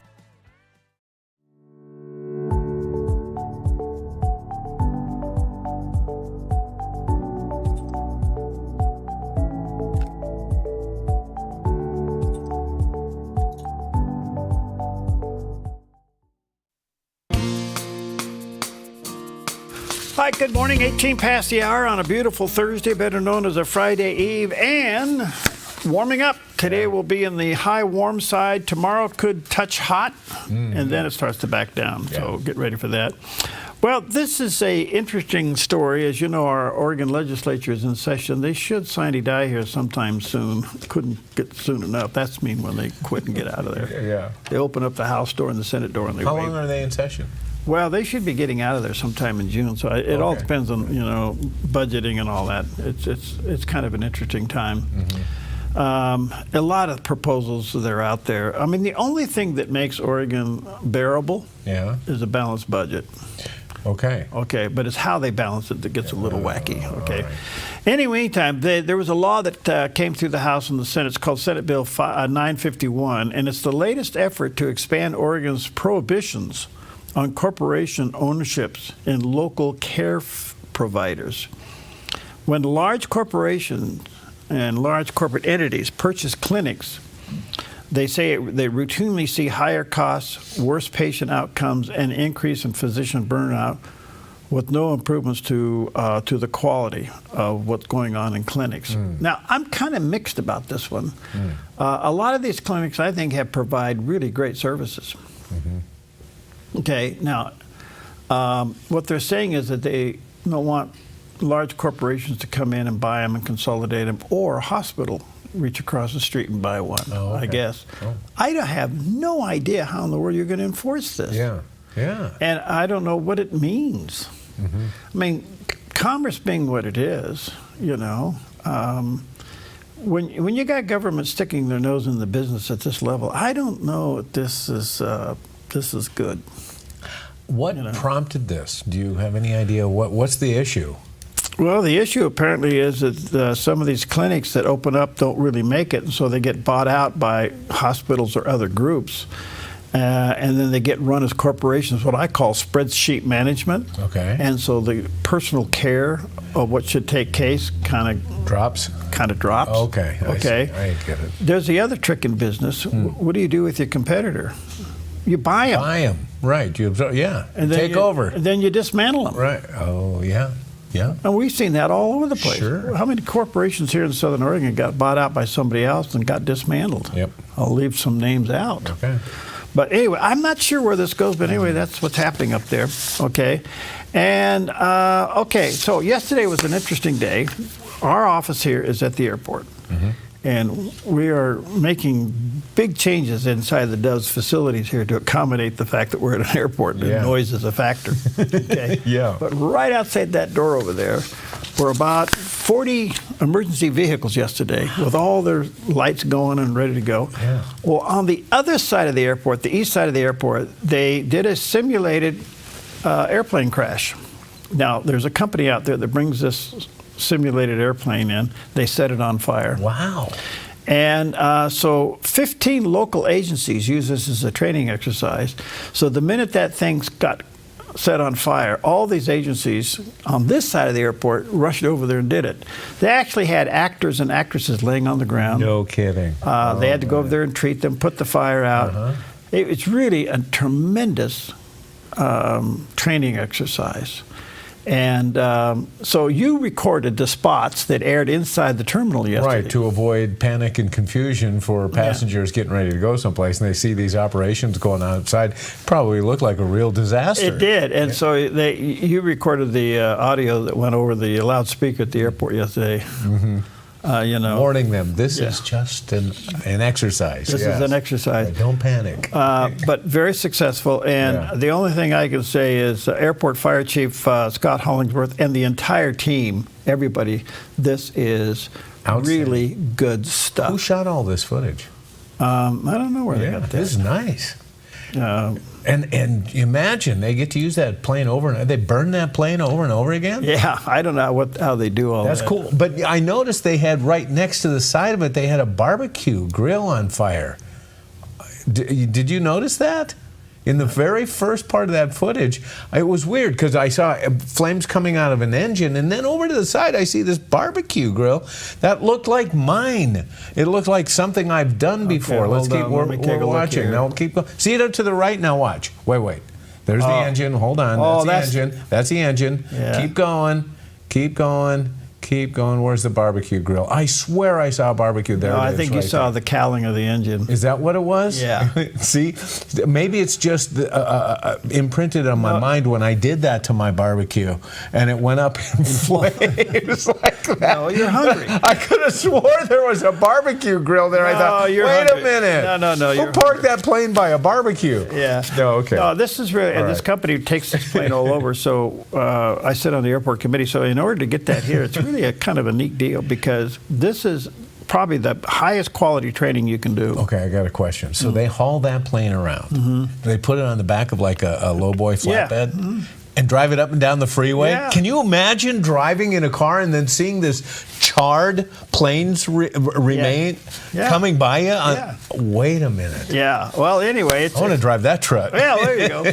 Well, anyway, I just want to say, if you saw that yesterday, that's what it was, smoke all over the place. All right. And it's really, really a great tool for training. And nobody was hurt in these exercises? Nobody was hurt. All right, good. All right, let's check out Wall Street for this Thursday. Good morning to you. Thank you, Preston. He's with Smart Lawn. If you're smart, you'll get this lawn because you don't have to water it, fertilize it, edge it, mow it, all that stuff. The Dow's up 35, and the Nasdaq has jumped up 84, and the S&P up almost 16. So a little green ink this morning. Not sure. Could be anything driving. It's not a whole big number. Gold's hanging in there around 33, almost $3,400 an ounce. Silver's hanging in there at $33 an ounce. And look at that, crude oil did come down. Oh, I'm going to just guess about 75 cents. No, about 80, 60, I don't know. Anyway, $64.17 a barrel. That's not bad. Yeah. It's going in the right direction. Now all we need to do is show up at the pump. Yeah. Anyway. Well, we saw the video of her getting sworn in, and interim U.S. Attorney General for D.C., Judge Jeanine Pirro, speaks after being sworn in by Attorney General Pam Bondi. Thank you, Mr. President, and thank you, Madam Attorney General, both my friends for many years. Long ago, I went to law school to study about justice and to bring justice to victims of violent crimes. Women, children, and the elderly. I fought to give them a voice in a system that was both blind and deaf to their concerns. I dedicated my heart and soul to making sure that there was a system that responded to them. My profile and my prosecutorial successes garnered public attention, and my life took unexpected turns. Through all of this, President Trump, you have remained as steadfast as one of my earliest supporters and champions. You never wavered. You were always steadfast, trustworthy, and confident. Today, Mr. President, you bring me back to my roots. And it is a larger arena, but no less an arena where we need justice, where we need to send a message that justice will be honored in the District of Columbia. And just last week, here in our nation's capital, two people on the brink of beginning their life had hopes and dreams that were never realized because a cold-blooded murderer made a decision to shoot them down on the streets on a cold, rainy night in our nation's capital. This will not go without just accounting. My voice should be heard loud and clear. No more tolerance of hatred, no more mercy for criminals. Violence will be addressed directly with the appropriate punishment. And this city will again become a shining city on a hill in an America that President Trump has promised to make great again and will make safe again. Mr. President, America thanks you, and I thank you.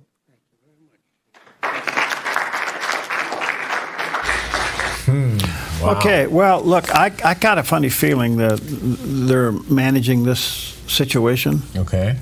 So our good friend Ed Martin was nominated for that, and he was in the middle of the confirmation hearings, and he got voted against, and there's some reasons for that. We'll talk about that later, and he's going after him because it was inside politics. Okay. But he did get a position in a lower level as an attorney.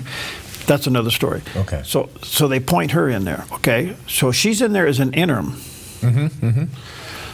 They're going to milk the interim as long as they can, because she's going in with the agenda to clean up Washington, D.C. Yeah.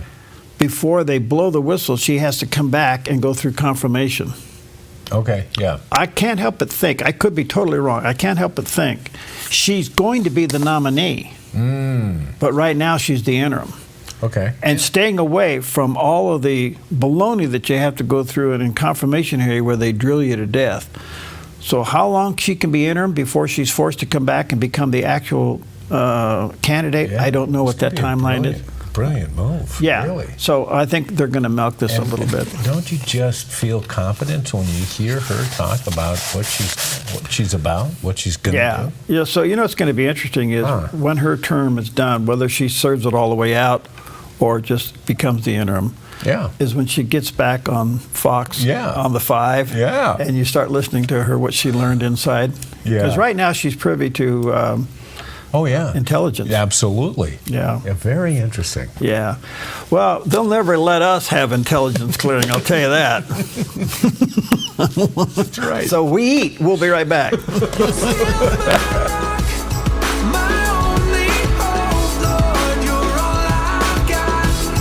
In every valley or mountain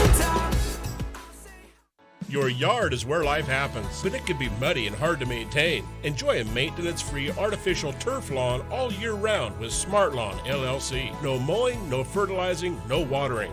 Our synthetic grass is beautiful and resilient. It's certified to be lead-free and there's no need for pesticides. Safe for your children and pets. Smart Lawn LLC has all your artificial turf and putting green areas covered beautifully. 541-941-3538. Chris Silva understands your home and your commercial buildings are two of the largest investments most people make in a lifetime. One is for your family, the other is to support your family financially. That is why Chris Silva Painting goes the extra mile to protect both homes and commercial buildings with proper painting preparation and high-quality primers and paints. Serving Southern Oregon since 2006, this family-owned and operated business has painted over 1,000 homes. Chris Silva Painting offers an industry-leading 5-year warranty that covers materials and labor on all painting projects. Work for both residential and commercial buildings, both interior and exterior painting. Chris and his crew are courteous, they are efficient, organized, timely, and clean. Chris Silva Painting also offers military discounts. At Chris Silva Painting, our mission statement is to bring Christ's heart and principles to our customers and our job sites. We do that with honesty, integrity, and hard work. We don't cut corners, we paint them. CCB number 176097. Chris Silva Painting, 541-890-3960.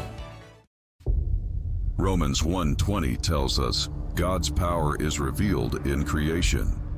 Yet 2 Corinthians 4:4 reminds us that Satan has blinded many to the gospel.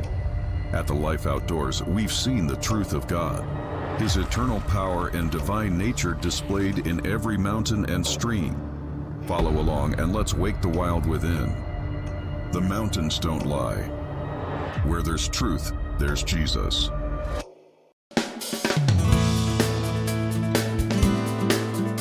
Good morning to you. Happy Thursday. Well, just about the time you got something figured out, it goes another direction. Such is the case in the Middle East, so let's check in with CBN News Watch. This is CBN News Watch. Thank you for joining us for CBN News Watch on this Thursday, May 29th. I'm Ephraim Graham. We have lots to get to today. We're going to begin this half hour with news from the Middle East. President Donald Trump says it is true. He's warned Prime Minister Benjamin Netanyahu not to attack Iran's nuclear facilities at this time. As Chris Mitchell reports now from Jerusalem, Trump wants to avoid military action while the U.S. is still negotiating with Iran over its development of nuclear weapons. President Trump made the statement in the Oval Office. I told him this would be inappropriate to do right now because we're very close to a solution. Now, that could change at any moment, could change with a phone call. But right now, I think they want to make a deal, and if we can make a deal, save a lot of lives. The Israelis fear a bad deal that could let Iran keep building nuclear weapons and want a permanent solution, which means destroying Iran's nuclear facilities. But Trump still seems to believe such a violent solution can be avoided. There are only two outcomes. You know what the two outcomes is: a smart outcome and there's a violent outcome. And I don't think anybody wants to see the second. But I think we've made a lot of progress, and we'll see. As for the Iranians, one of their top military leaders says the regime is ready to take on and defeat the U.S. if Trump decides on using military force. We have been accumulating power for years to defeat the world's biggest power. We have always assumed that we will ultimately engage in a battle with a superpower and we must defeat it. Here in Israel, in an historic decision, the Knesset voted Wednesday to strengthen the Jewish presence in Judea and Samaria by building 22 new communities. Israel's Defense Minister Israel Katz said the decision anchors our historical right to the land of Israel. And at the Jerusalem prayer breakfast today, Ambassador Mike Huckabee told people from 40 nations about the biblical connection to the land of Israel. Why is there an Israel? Well, because God promised it, and God keeps his promises. And he's patient in keeping them, but he also gives us warning, and he tells us not to forsake his word or his will.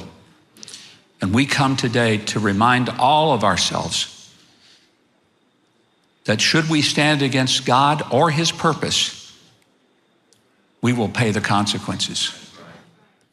Chris Mitchell's here now to give us more. So, Chris, why is this Knesset decision so historic? Well, first of all, Ephraim, it reverses what Israel did 20 years ago. 20 years ago this August, they withdrew from Gaza, and several communities in northern Samaria. It was part of what was called at the time the Gaza disengagement. And what they did at that time was withdraw from about 9,000 Jewish people from Gaza. And as I mentioned, some of these communities in northern Samaria. So it reverses that decision. It's designed to prevent a Palestinian state. And really what marks a strategic decision and shift for Israel away from a two-state solution.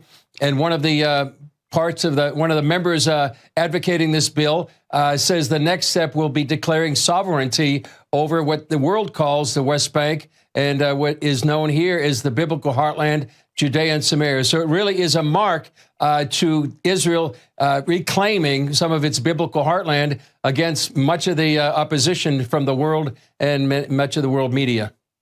Chris, why would Israel be more eager to use a military option against Iran than diplomacy? Well, they've been dealing with this nuclear issue with Iran for decades, and they don't trust Iran, which violated the 2015 JCPOA. That agreement was meant to limit Iran's nuclear program.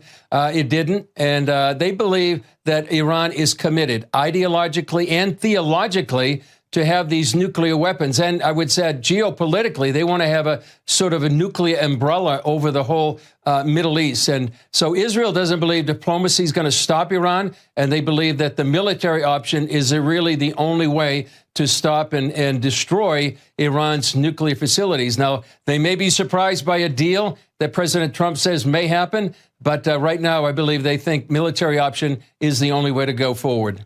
Let's turn our focus now to Hamas. Are there signs that it's losing its grip on the people of Gaza?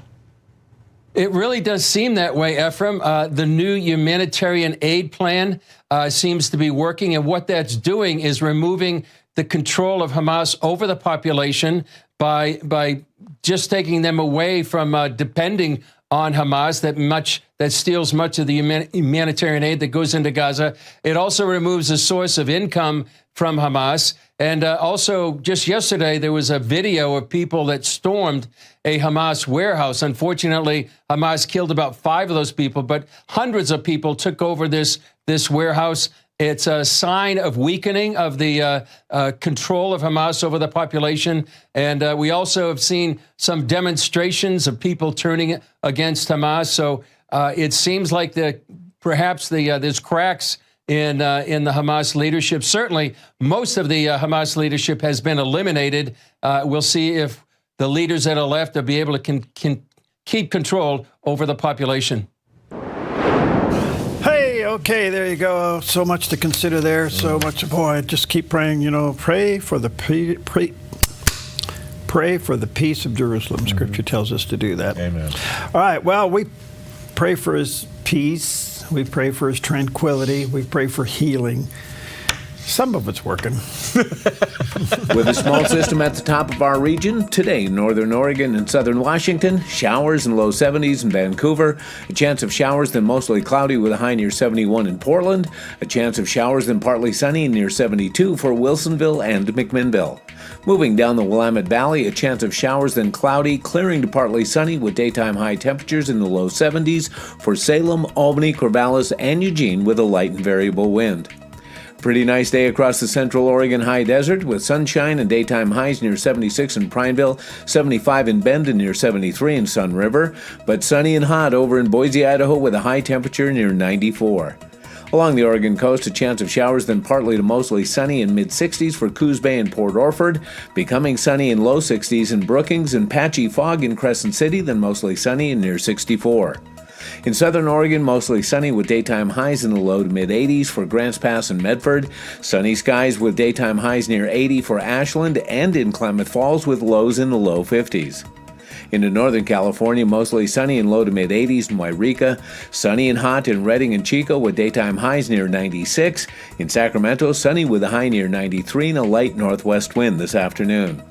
In the Bay Area, sunny and near 88 in Santa Rosa. Mostly sunny and near 86 in Napa. Sunny in San Francisco with a high in the low 70s and a west wind gusting up to 25 miles per hour. And today in San Jose, sunny with a high in the low 80s. It's a snapshot of your Thursday weather on the Dove. Good morning to you. This is our backyard. We call this home, better known as the Rogue Valley. It is gorgeous. Isn't that pretty? Nice shot today. Some high clouds out there. Chamber of Commerce shop. All right.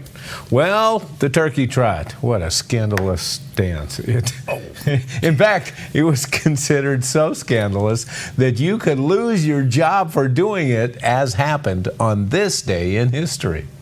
On May 29, 1912, 15 young women were fired by Curtis Publishing in Philadelphia for dancing the turkey trot during their lunch break.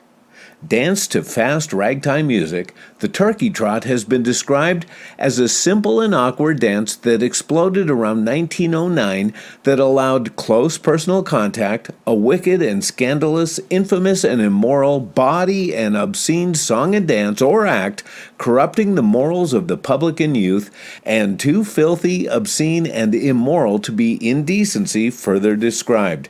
It achieved popularity chiefly as a result of being denounced by the Vatican. The turkey trot was driven largely by youth counterculture of the time, and the turkey trot fad quickly fell out of favor as the foxtrot, a much more conservative dance step based on the waltz, rose to popularity in 1914. I gotta say, the turkey trot looks pretty tame compared to some of the things I saw on the dance floor, even when I was in high school. Gosh. Imagine that. We had chaperones at our dances, and they'd come out and tell you if you were dancing in a way that was unacceptable. Yeah, do you remember the dance band? The dance band? Like a swing band? No, the TV show. Like American Bandstand? Yeah. Yes, yeah. And did you watch the different styles? Right. Well, how about take another step? Soul Train. Soul Train. Yeah, with Don Cornelius and the, you get those two lines coming and they come down and they be doing their thing. And we've done that at weddings. So we need to interview Pope Leo to see what he thinks of the turkey trot now. I mean, he seems like to be a pretty good guy. He does, doesn't he? Yeah. I mean, he plays tennis. Right. He's kind of, out there. Yeah, even the Chicago Tributes are giving him a little tribute plaque. Yeah. Because he's a big White Sox fan. Well, there you go. I mean, that? I know. Well, he's not perfect. Anyway, the turkey trot got outlawed, huh? Yeah, how about that? People got fired for doing it in the lunchroom. Wow. Oh, well. All right, 17 minutes before the hour. Well, this is an amazing thing. I don't know where you are with the American Humane Society or the Global Humane Society and rescuing animals and taking care of them, putting back in the wild. I saw one the other day. I don't know how this happened, but somebody came up on a bald eagle that somehow, I don't know if it got hit by a car, but it was in the middle of the road. Really?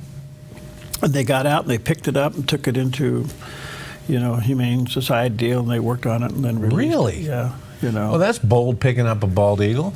Well, gee, you got to be careful. Yeah. But anyway, things happen like that. Well, how about cheetahs? Wow. Here's a problem with this. You rescue them. Yeah. They almost become domesticated. Right. And then you're going to open the door and turn them back out. Yeah. It's amazing, though, how their natural instincts quickly take over. But here's a story out of South Africa. Hello, I'm Dr. Robin Ganzert, President and CEO of Global Humane Society. Here in South Africa, we're helping to rewild cheetahs, now down to just 7,000 across Africa. Through our Conservation Fund of Africa, we restore them to the wild and train local cheetah champions. By protecting habitats and empowering communities, we're ensuring cheetahs thrive. Join us in preserving Africa's wild beauty for generations to come. So today marks the successful release day of Nkaniso and her 4 cubs. In anticipation for their release, we were worried that the fact that they've been living inside this boma for the last year means that they might be confined to just that space and not want to cross the barrier when we release them. But we were lucky enough, with the help of some strategic baiting, that they managed to come out of the boma, and they seem to have adapted quite quickly. They both dragged the carcasses, the mother and the oldest, under the nearest branch, where they happily went to task on eating the thing, and we've closed the gate behind us. and they're now going to be free roaming the reserve. They're going to grow now, especially now that they're going to be fit and active. They're going to be growing super quick. So we're going to have a monitoring team on the ground 24/7 for these cheetahs. So I think this whole story's kind of come full circle today. From the first time Nkanyiswa broke her leg, we wouldn't have been able to jump into action like we did without the support of Global Humane Conservation Fund Africa and some of our other partners. And this release today kind of really highlights the relationship we've got with our partners, and it was extremely special to share it with Global Humane Conservation Fund of Africa today, whose support for us has been invaluable in the raising and protection of Nkanyiswa and her cubs. So thank you. Well, quite a story, Yeah, fantastic. and when you release them. But I do know that in the chimpanzees world and the big gorilla world and all that, I guess there is this connection when they have one in domestic care, and then they release it, and then they go back out there and they recognize each other later. I don't think that would be the case with the cheetah. Okay. Didn't you have an instance when you were growing up with like a young deer? Oh, yeah. Yeah. Yeah. So, yes, there were several times, but we had my dad's ranch out of Elko, Nevada. They had a fawn that the mother died. Yeah. So they raised it. The people that were running the ranch, they raised it in the bathtub. Wow. Okay. So this deer would come in and out of the door, screen door, go over, and they put some, and at night I'd go in there and lay down in the bathtub. It grew up, and come to find out it was a buck. Oh, no. Yeah, and so they kept scratching its horns on the back door. So the problem was it got domesticated. We couldn't get rid of it. Yeah. Finally we had to shut the doors so this thing stayed out. Yeah. But it kept coming around. Yeah. So hunting season came around, and my dad took a can of pink spray paint and sprayed on the side of this deer, PET, P-E-T. No kidding. Wow. So during deer season. Did it work? It didn't? Some road hunters got it. Oh, I'm sorry, I didn't know the sad ending to this story. Yeah, after all that, even with pink letters painted on the side of it. Well, we know that we've seen farmers and ranchers paint the side of cow. Yeah. Yeah, sometimes that doesn't work. No. Yeah. Wow. Anyways, so much for that sad story. I'm sorry I brought that up. That's okay. I'm going to get counseling. I'll be right back. Keep it real simple, bring everything right back to ground zero, 'cause it all comes down to this: love God and love people. Since 1987, Four Seasons Nursery has been the gold standard in the green industry here in Southern Oregon. Tim Elbert and his friendly staff continue to offer the best plants and most accurate knowledge to create your dream landscape. At Four Seasons Nursery on Crater Lake Avenue, you can let your imagination run wild with a huge selection of all things plant and gardening for both inside and outside beautification. Whether it's a flower for your window seal, one of our beautifully renowned signature hanging baskets, or a complete landscape design for your entire property, Four Seasons Nursery can help you every step of the way with design services, workshops, and more. Let your imagination run wild as you immerse yourself in their nursery filled with beauty that knows no bounds. Four Seasons Nursery, 5736 Crater Lake Avenue, 5736 Crater Lake Avenue, 1/2 mile north of Vilas Road, 541-779-5603, 541-779-5603. Hey, this is Ed, co-owner of Visiting Angels. To continue to serve our seniors, we need more caregivers with a heart to serve. Our mission statement is honoring the art of giving, which means we honor you, the caregiver. We know it's our people that make Visiting Angels the best in-home care provider and a great place to work. Come be our next amazing caregiver. Give us a call or apply online. At Visiting Angels, we're committed to you because we honor the art of giving. Drugs and alcohol took a real hold in my life. I was just empty all the time, and I couldn't stay sober ever. I brought you to so many places that you didn't want to be, but because you never leave me or forsake me, when I look back, I can always see your presence. And I heard God saying, every millisecond of your life, I will use for my glory. Just give it to me. Watch the 700 Club Friday morning at 11 on the Dove TV. Hi, welcome back. 11 minutes before the hour. One of the big topics out there is anti-Semitism. It's just all over the place, and especially it seems that the birthing place of all of this is in these universities and the propagating of it. And it's just amazing what's happening with all of this. But why does, prior to all the anti-Semitism, we went through the CRT, critical race theory, still out there in schools and all this and that, which is nothing more. It's the opposite. If you look at CRT, it's racism. Absolutely. With another word. Yeah. But why does CRT don't include anti-Semitism? Great question. Okay, so I asked Ken Abramowitz this, and here's his answer. Anti-Semitism is a disease, and it's been a disease of 3,800 years. I have an expression, show me the first Semite and I'll show you the first anti-Semite. So Judaism's been around for 3,800 years and with Abraham. And then about 500 years later, roughly 3,300 years ago, the Torah, the Old Testament, was delivered to the Jews and summarized in the Ten Commandments. So the Ten Commandments is like the Cliff Notes of Judaism, and adopted by Christians. So the Cliff Notes of Judeo-Christian society and philosophy is the Ten Commandments. Well, the Ten Commandments are basically a rule book.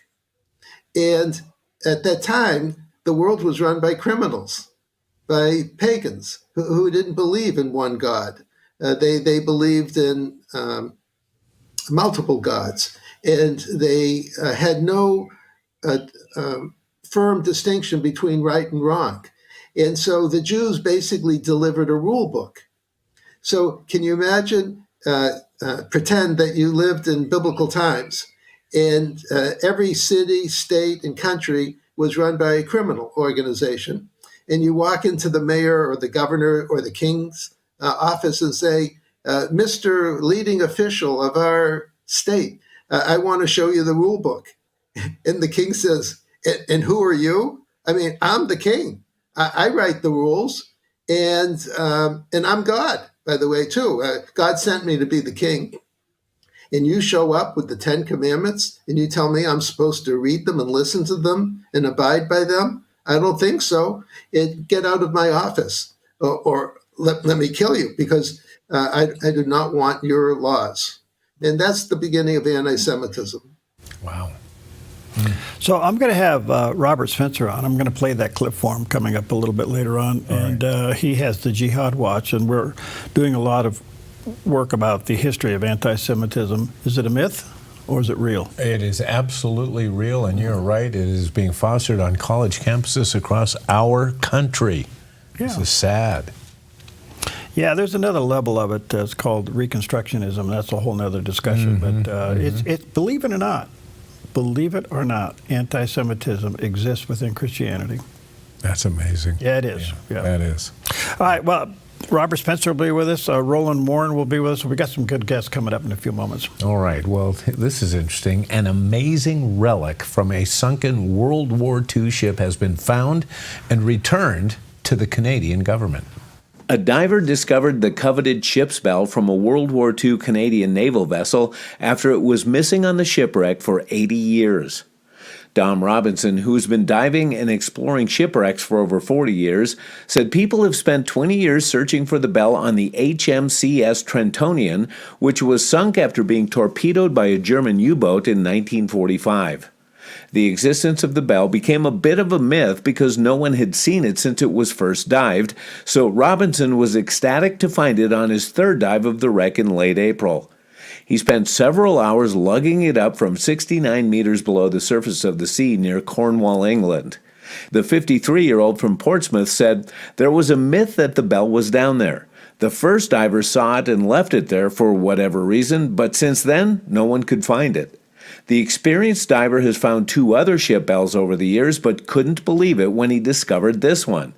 He said, the wreck is really broken after 80 years. It's covered in fishing gear and doesn't even look like a shipwreck. Adding, I think the reason people didn't find it is because it's buried under quite a bit of rusty plate and fishing net. Robinson brought the bell to the surface and declared it to a government official known as a receiver of wreck, and contacted a Canadian historian who helped connect him with the Canadian Navy.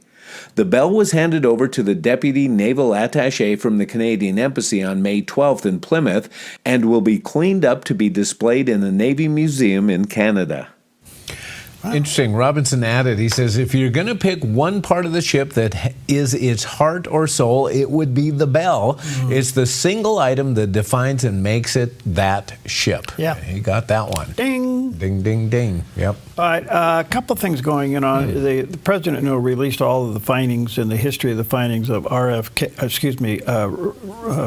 John Kennedy's assassination. Yeah. Some interesting video coming out on the doctors that attended him in the emergency that day.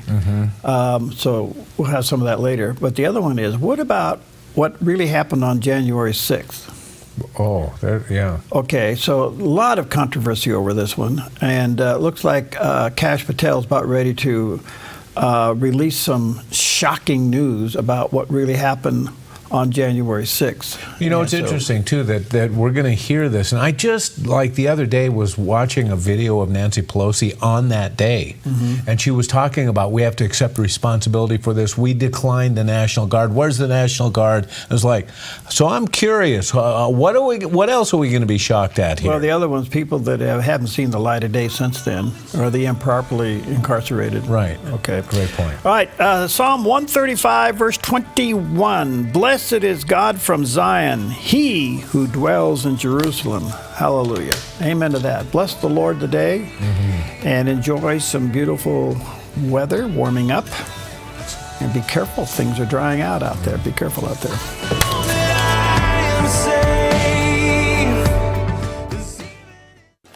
Put your gold in an envelope, mail it. Hopefully you get a check. No. Father and son jewelry, bring your gold in, we weigh it, we check it, we make you the offer. Or turn your something old into something new. Whether it's an idea, a picture, or a piece you want to duplicate, we can melt it down and make it for you. If you find your perfect piece in store, trade your something old for something new, and you always get a little extra. Visit Father and Son Jewelry, 5 generations of family in Medford.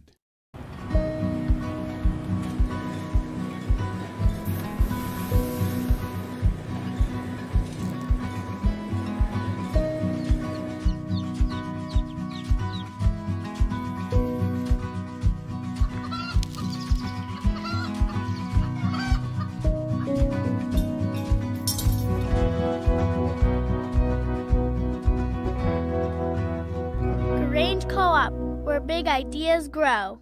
Welcome to Rise Direct Primary Care. Imagine a healthcare experience where you're known by name, cared for like family, and treated with compassion. How is that possible? With an affordable, flat monthly membership, you receive unlimited primary care and minor urgent care visits. No insurance needed. At Rise Direct Primary Care, we offer a friendly, affordable healthcare experience where you get a whole hour with your provider. Located in Central Medford and accessible by phone or text, we can typically get you in the same or next day. We prescribe urgent care medications directly from our office, saving you a trip and wait time at the pharmacy when you'd rather be at home getting better. Personalized medical care with a human touch. Rise Direct Primary Care is all about healing the sick with compassion and keeping the healthy healthy. Rise Direct Primary Care. We're here for you. Visit risehealthdpc.com or call or text us 541-827-8603. 541-827-8603.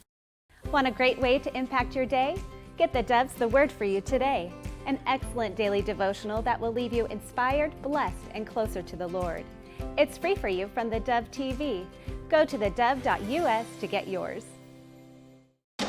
This week on The John Ankerberg Show, imagine never knowing the gift of love, joy, peace, and hope found in God's Word. For many, that's reality. They long to read it, but can't. For example, over the years, we've been working with Bible translators, but when they get done with the translation, the majority of the people can't read it. They're non-literate. So how can we help them? Join me for The John Ankerberg Show weekdays at 4 o'clock right here on the Dove TV. It'll be encouraging and informative. The Dove TV, encouraging and informative, with mornings on the Dove.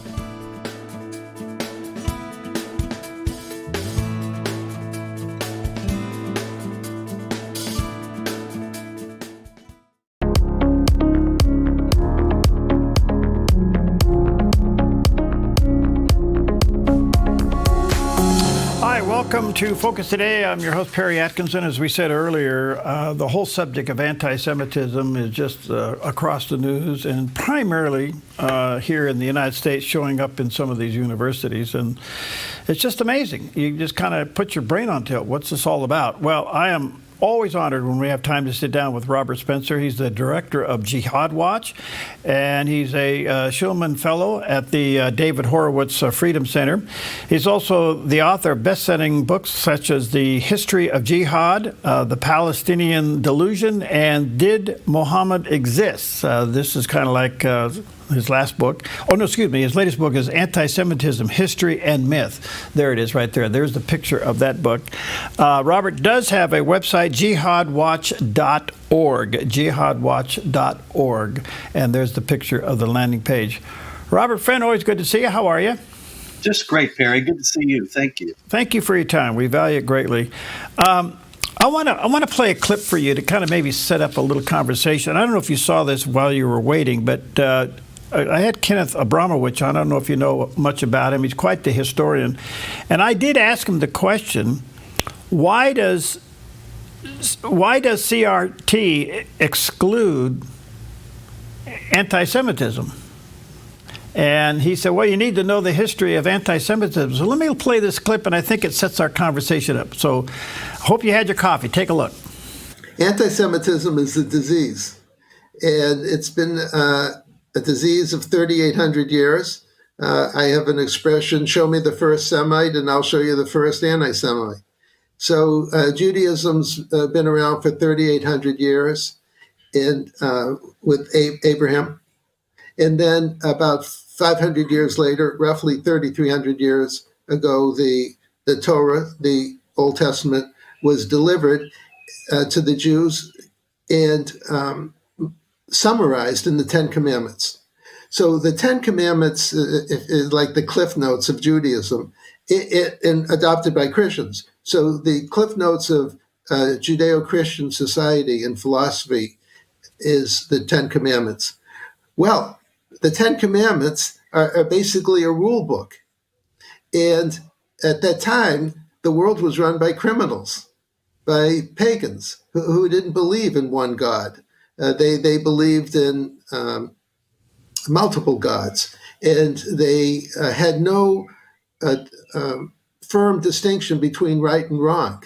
And so the Jews basically delivered a rule book.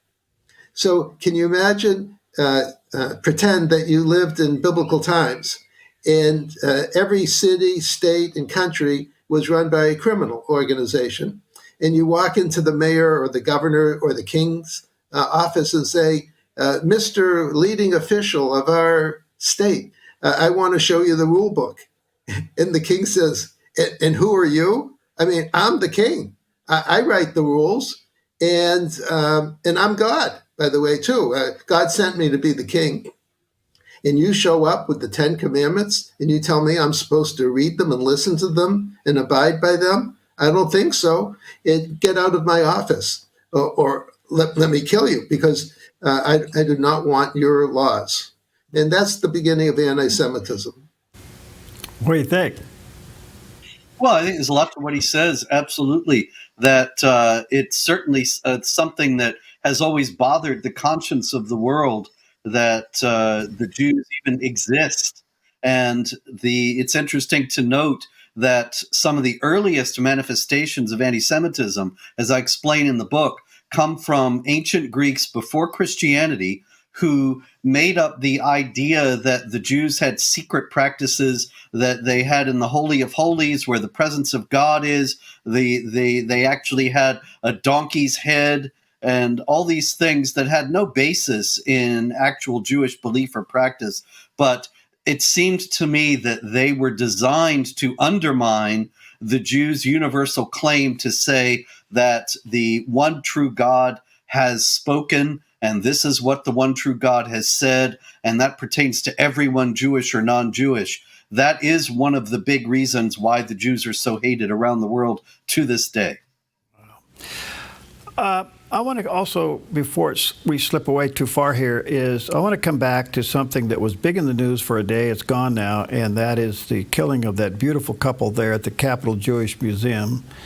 And it echoed clear across the country and around the world, but you don't see much of it now. But who is Mr. Rodriguez? Who is the guy that did the shooting? Do you know? Yeah, Perry, I know a little bit about him, and it's fascinating because this guy, he screams free Palestine after he murders 2 Israelis outside the Jewish Museum in Washington. And he's not Palestinian. He's not an Arab. He's not a Muslim. What he is a Marxist. He's a member of the Party for Socialism and Liberation. And actually, what I show in the anti-Semitism book is that one of the chief sources, the 4 chief sources of anti-Semitism historically, are Christianity, which is unique in having rejected anti-Semitism, as well as Islam, National Socialism, Nazism, and International Socialism.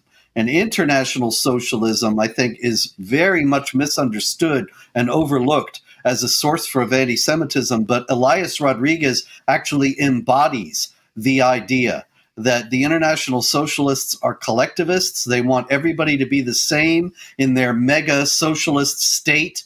And so they want to destroy national borders. That's why the Biden administration, under the control of socialist internationalists, opened the southern border. And so they hate Israel because Israel is a particular state for a particular people. And that's completely against the collectivist idolatry of the socialist internationalists. And that's what Elias Rodriguez was working, the assumptions he was working from when he murdered this couple.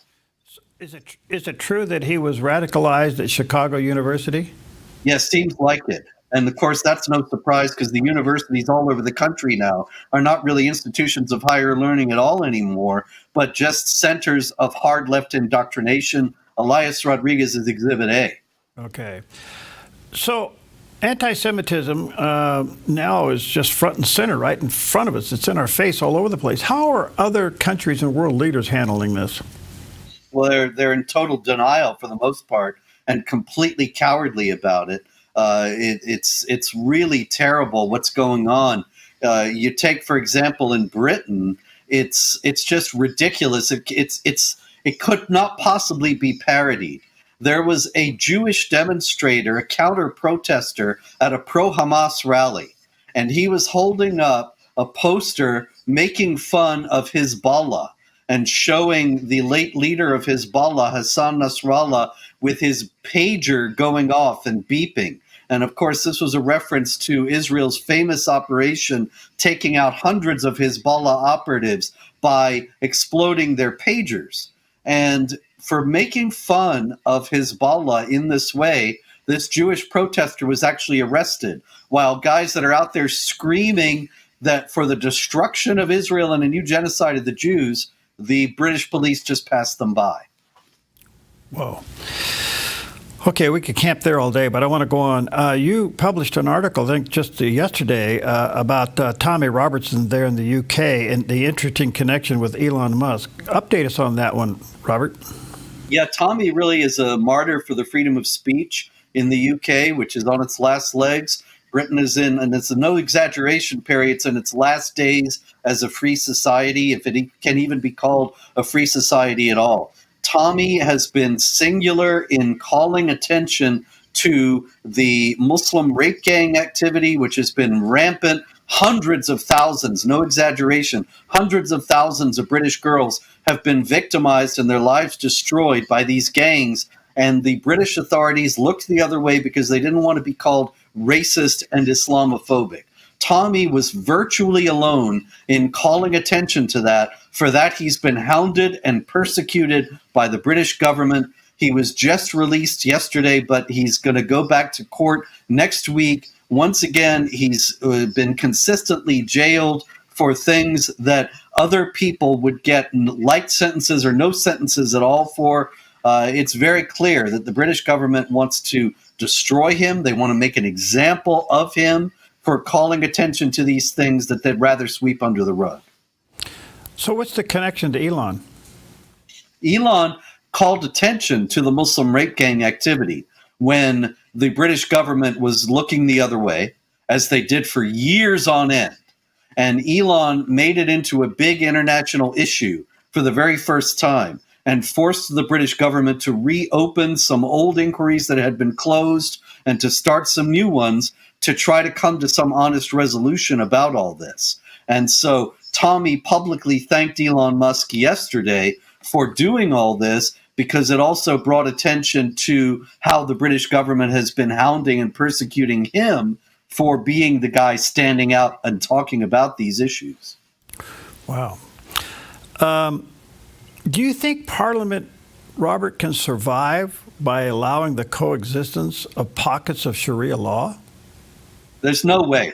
Britain cannot stand. Just as Abraham Lincoln said, a house divided against itself cannot stand. And of course, he was quoting the Bible, quoting the Lord's words, but he was referring to the split in the United States between the North and the South at the time he was president. And it's the same thing in Britain. You can't have two parallel societies, two parallel laws, not a single rule for the whole people. This is actually a foundational lesson that the British taught us.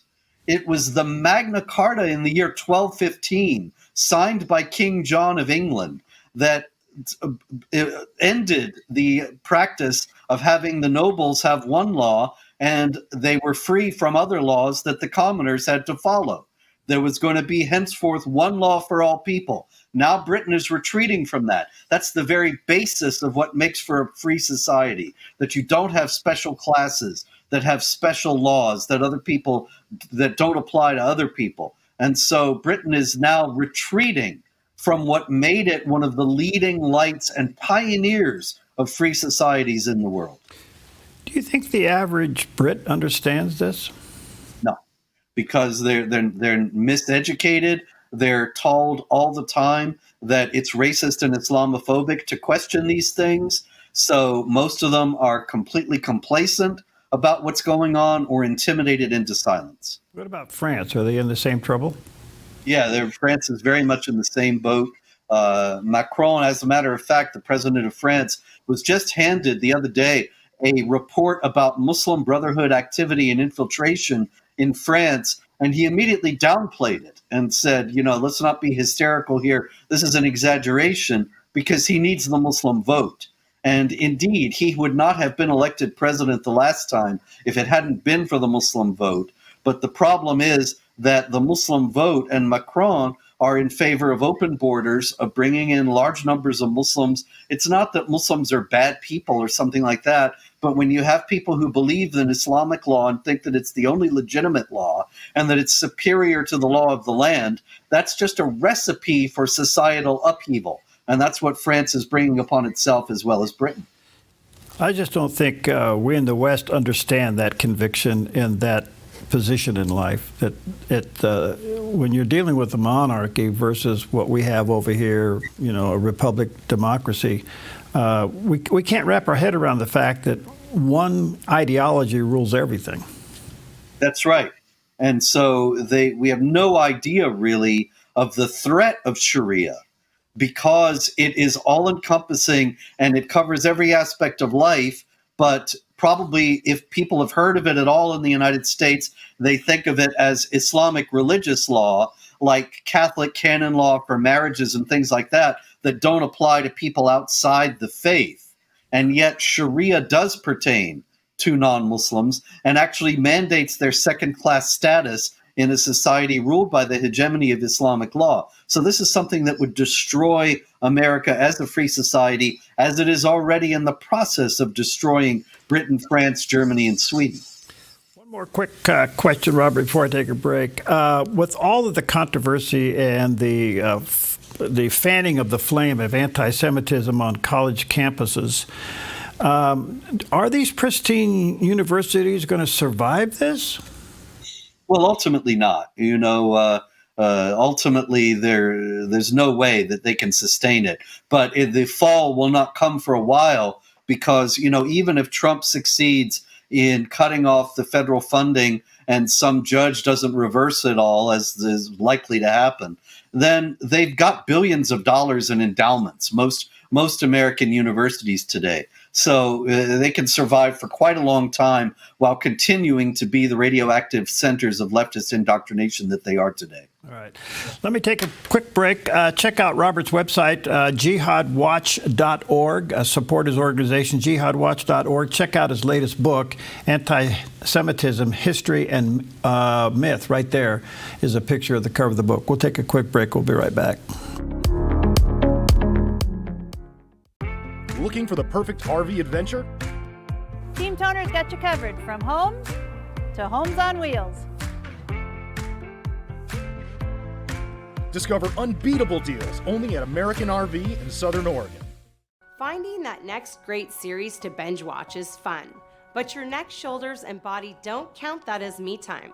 Hi, I'm Tamara Miller, owner of Organic Element Spa, and I invite you to put down the remote, get off the couch, and schedule yourself some real me or we time with your favorite service, like one of our many massages, couples massages, or facials. Your health, safety, and comfort are always top priority with us at Organic Element Spa. We can't wait to see you. Book your appointment today. Chris Silva understands your home and your commercial buildings are two of the largest investments most people make in a lifetime. One is for your family, the other is to support your family financially. That is why Chris Silva Painting goes the extra mile to protect both homes and commercial buildings with proper painting preparation and high-quality primers and paints. Serving Southern Oregon since 2006, this family-owned and operated business has painted over 1,000 homes. Chris Silva Painting offers an industry-leading 5-year warranty that covers materials and labor on all painting projects work for both residential and commercial buildings, both interior and exterior painting. Chris and his crew are courteous, they are efficient, organized, timely, and clean.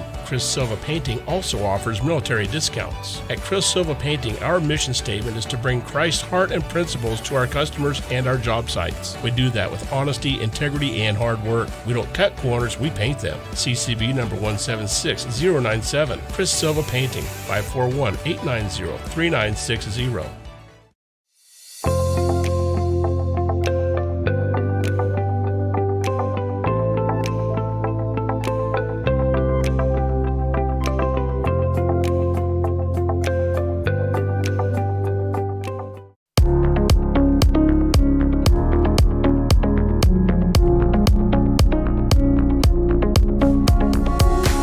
Okay, welcome back. Always an honor to have with us Robert Spencer. He's the director of Jihad Watch. He's authored quite a few books. His latest one I think you'll find to be a fascinating read, and it helps us with what we're dealing with in our culture today. Anti-Semitism, History and Myth. There's a picture of the cover of the book on the screen. He does have a website. It's very active, and let me encourage you to go there and support him. jihadwatch.org, and there's the picture of the landing page there. Okay, Robert, through the break, I was trying to figure out how do I diplomatically ask a tough question? And I found out there is no way. So I'll just come right out and say, ask the question. Has Christianity contributed to the spread of anti-Semitism? Yeah, you know, Perry, as a Christian, I'm sorry to say this myself, but we have to be honest about it. The fact is that it was a chief source of anti-Semitism for many centuries, but Christianity, as I mentioned before, is the only major source of anti-Semitism historically where the principal Christian leaders, the leaders of the major denominations, have actually rejected it. There's no Islamic leaders who've rejected Islamic anti-Semitism. Nazism is still Nazism. International socialism is much more anti-Semitic than most people realize. But Christianity, it's rejected. So that's the first thing that we need to bear in mind. But the fact is that throughout history, there have been Jews who have been brutalized, victimized, even killed because of the Christians' idea, many Christians' idea, that they were uniquely responsible for the death of the Lord. And this, of course, comes from a reading of the Passion narratives that places the blame on the Jews, zeroes in on the statement in Matthew about the Jews in the audience as Pilate is talking to them, saying, "His blood be upon us and upon our children," and so on. And the thing is, though, I think that even though it became very common in Christian Europe, unfortunately, to say that the Jews were the killers of Christ, it's based on a fundamental misunderstanding of the faith. Because after all, you and I would both say that if somebody asked us, who put Christ on the cross? Why did Jesus die on the cross? I'd say, because of my sin. It was my fault. I did it. Every human being did it. We are all responsible because he was on the cross in order to redeem us from our sins.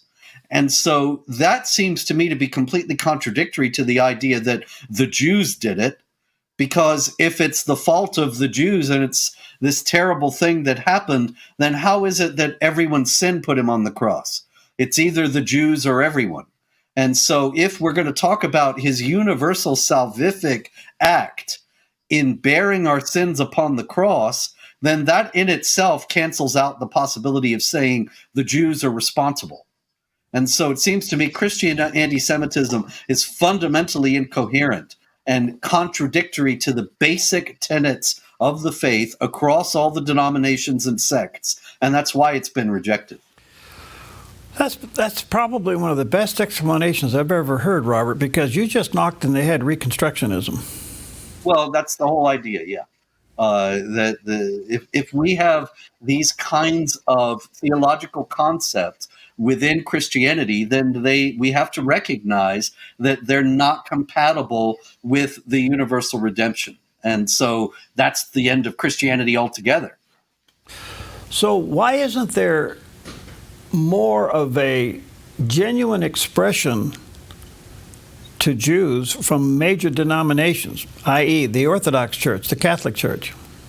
Well, the Catholic Church actually, for all the disagreements that we may have with it, they actually led the way on this in the 1960s with a declaration, and it wasn't the first time, as a matter of fact. As I show in the book, it's very famous that at the Second Vatican Council in the 1960s, the Catholic Church officially rejected the idea that the Jews have unique responsibility for putting the Lord on the cross.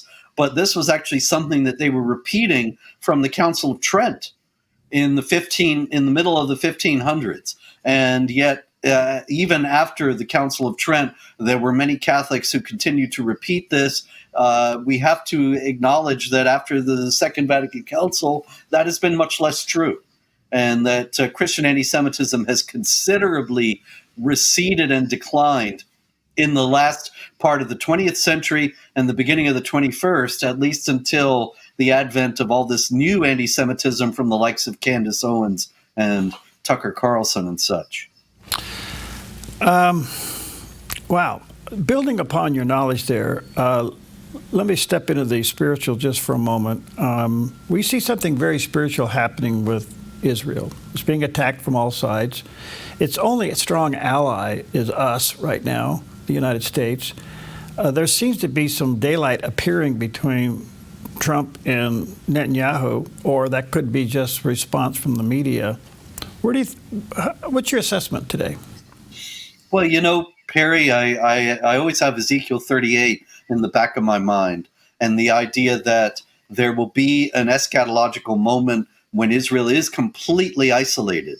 And, you know, we all saw that coming down the road fast during the Biden administration and thought that now it will recede a little bit during Trump's period in office.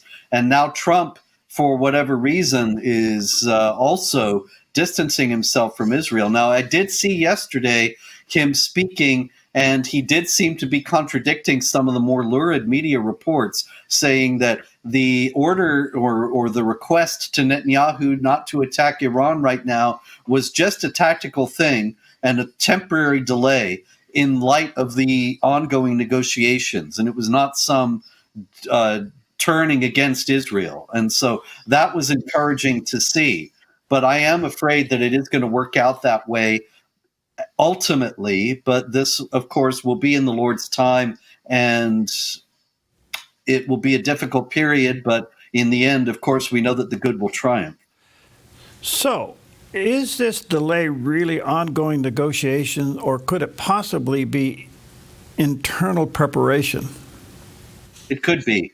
I mean, after all, the cozying up to Qatar is a very bad sign. It seems like Trump, just a few years ago, he said Qatar is a chief terror state. It's a dangerous state. And now he seems to have forgotten all about that. And suddenly we're pals and making all these deals with Qatar.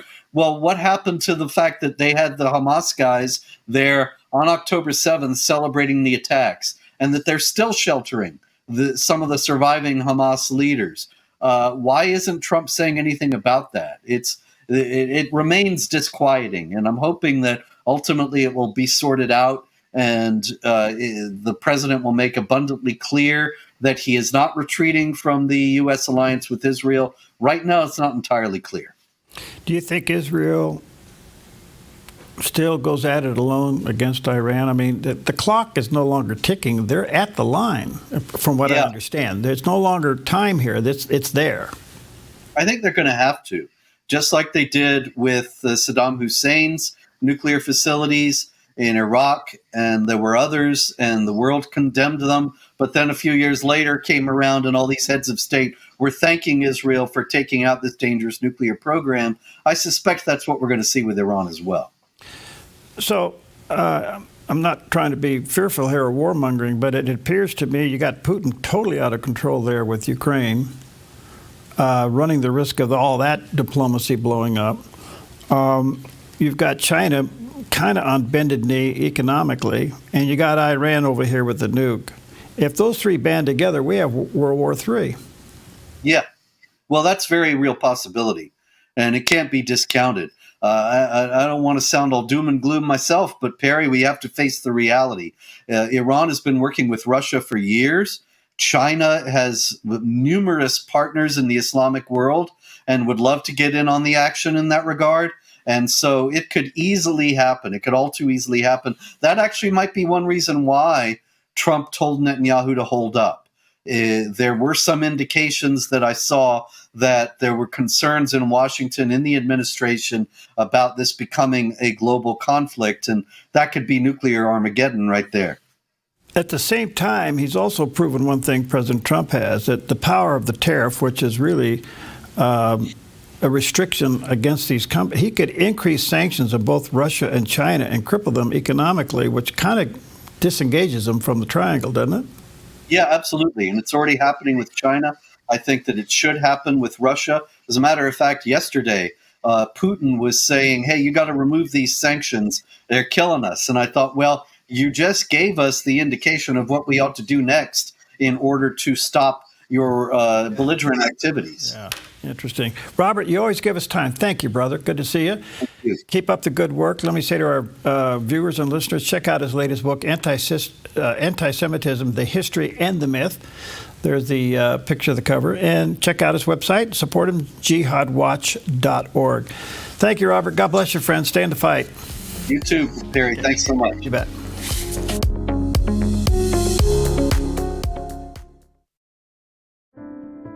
Wildfire season is coming. Are you ready? All it takes is one small ember to level a home. Reduce any fire hazards around your home and property to prevent an escaped fire from spreading out of control and to protect your home from an oncoming wildfire. It's called Defensible Space, and it works. Go to keeporegongreen.org to learn more.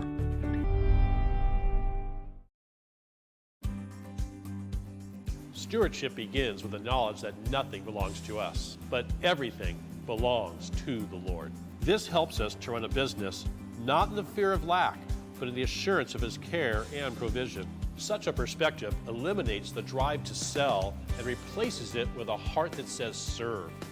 This begins with serving our clients and coworkers with integrity and genuine care. That's why at Kelly's, it's automotive service with a heart for God, and treating others as we ourselves would want to be treated. Our promise is to never sell our clients anything we don't believe they need. Another is to do all we can to meet other needs, such as shuttle service and loaner cars, or taking the time to really listen, even at times praying with our customers. Sometimes this means sacrifice, going above and beyond. But that's why I work for Kelly's Automotive Service, honoring God while serving people with honesty and integrity. Transformed is a groundbreaking series that every week takes you behind closed doors to witness biblical counseling with real people facing real issues. Watch Mondays and Thursdays only on theDove TV. God's eternal power and divine nature are seen in creation. But in a world blinded by darkness, the life outdoors is here to pull back the veil. The mountains don't lie. Truth leads to Jesus. Wake the wild within.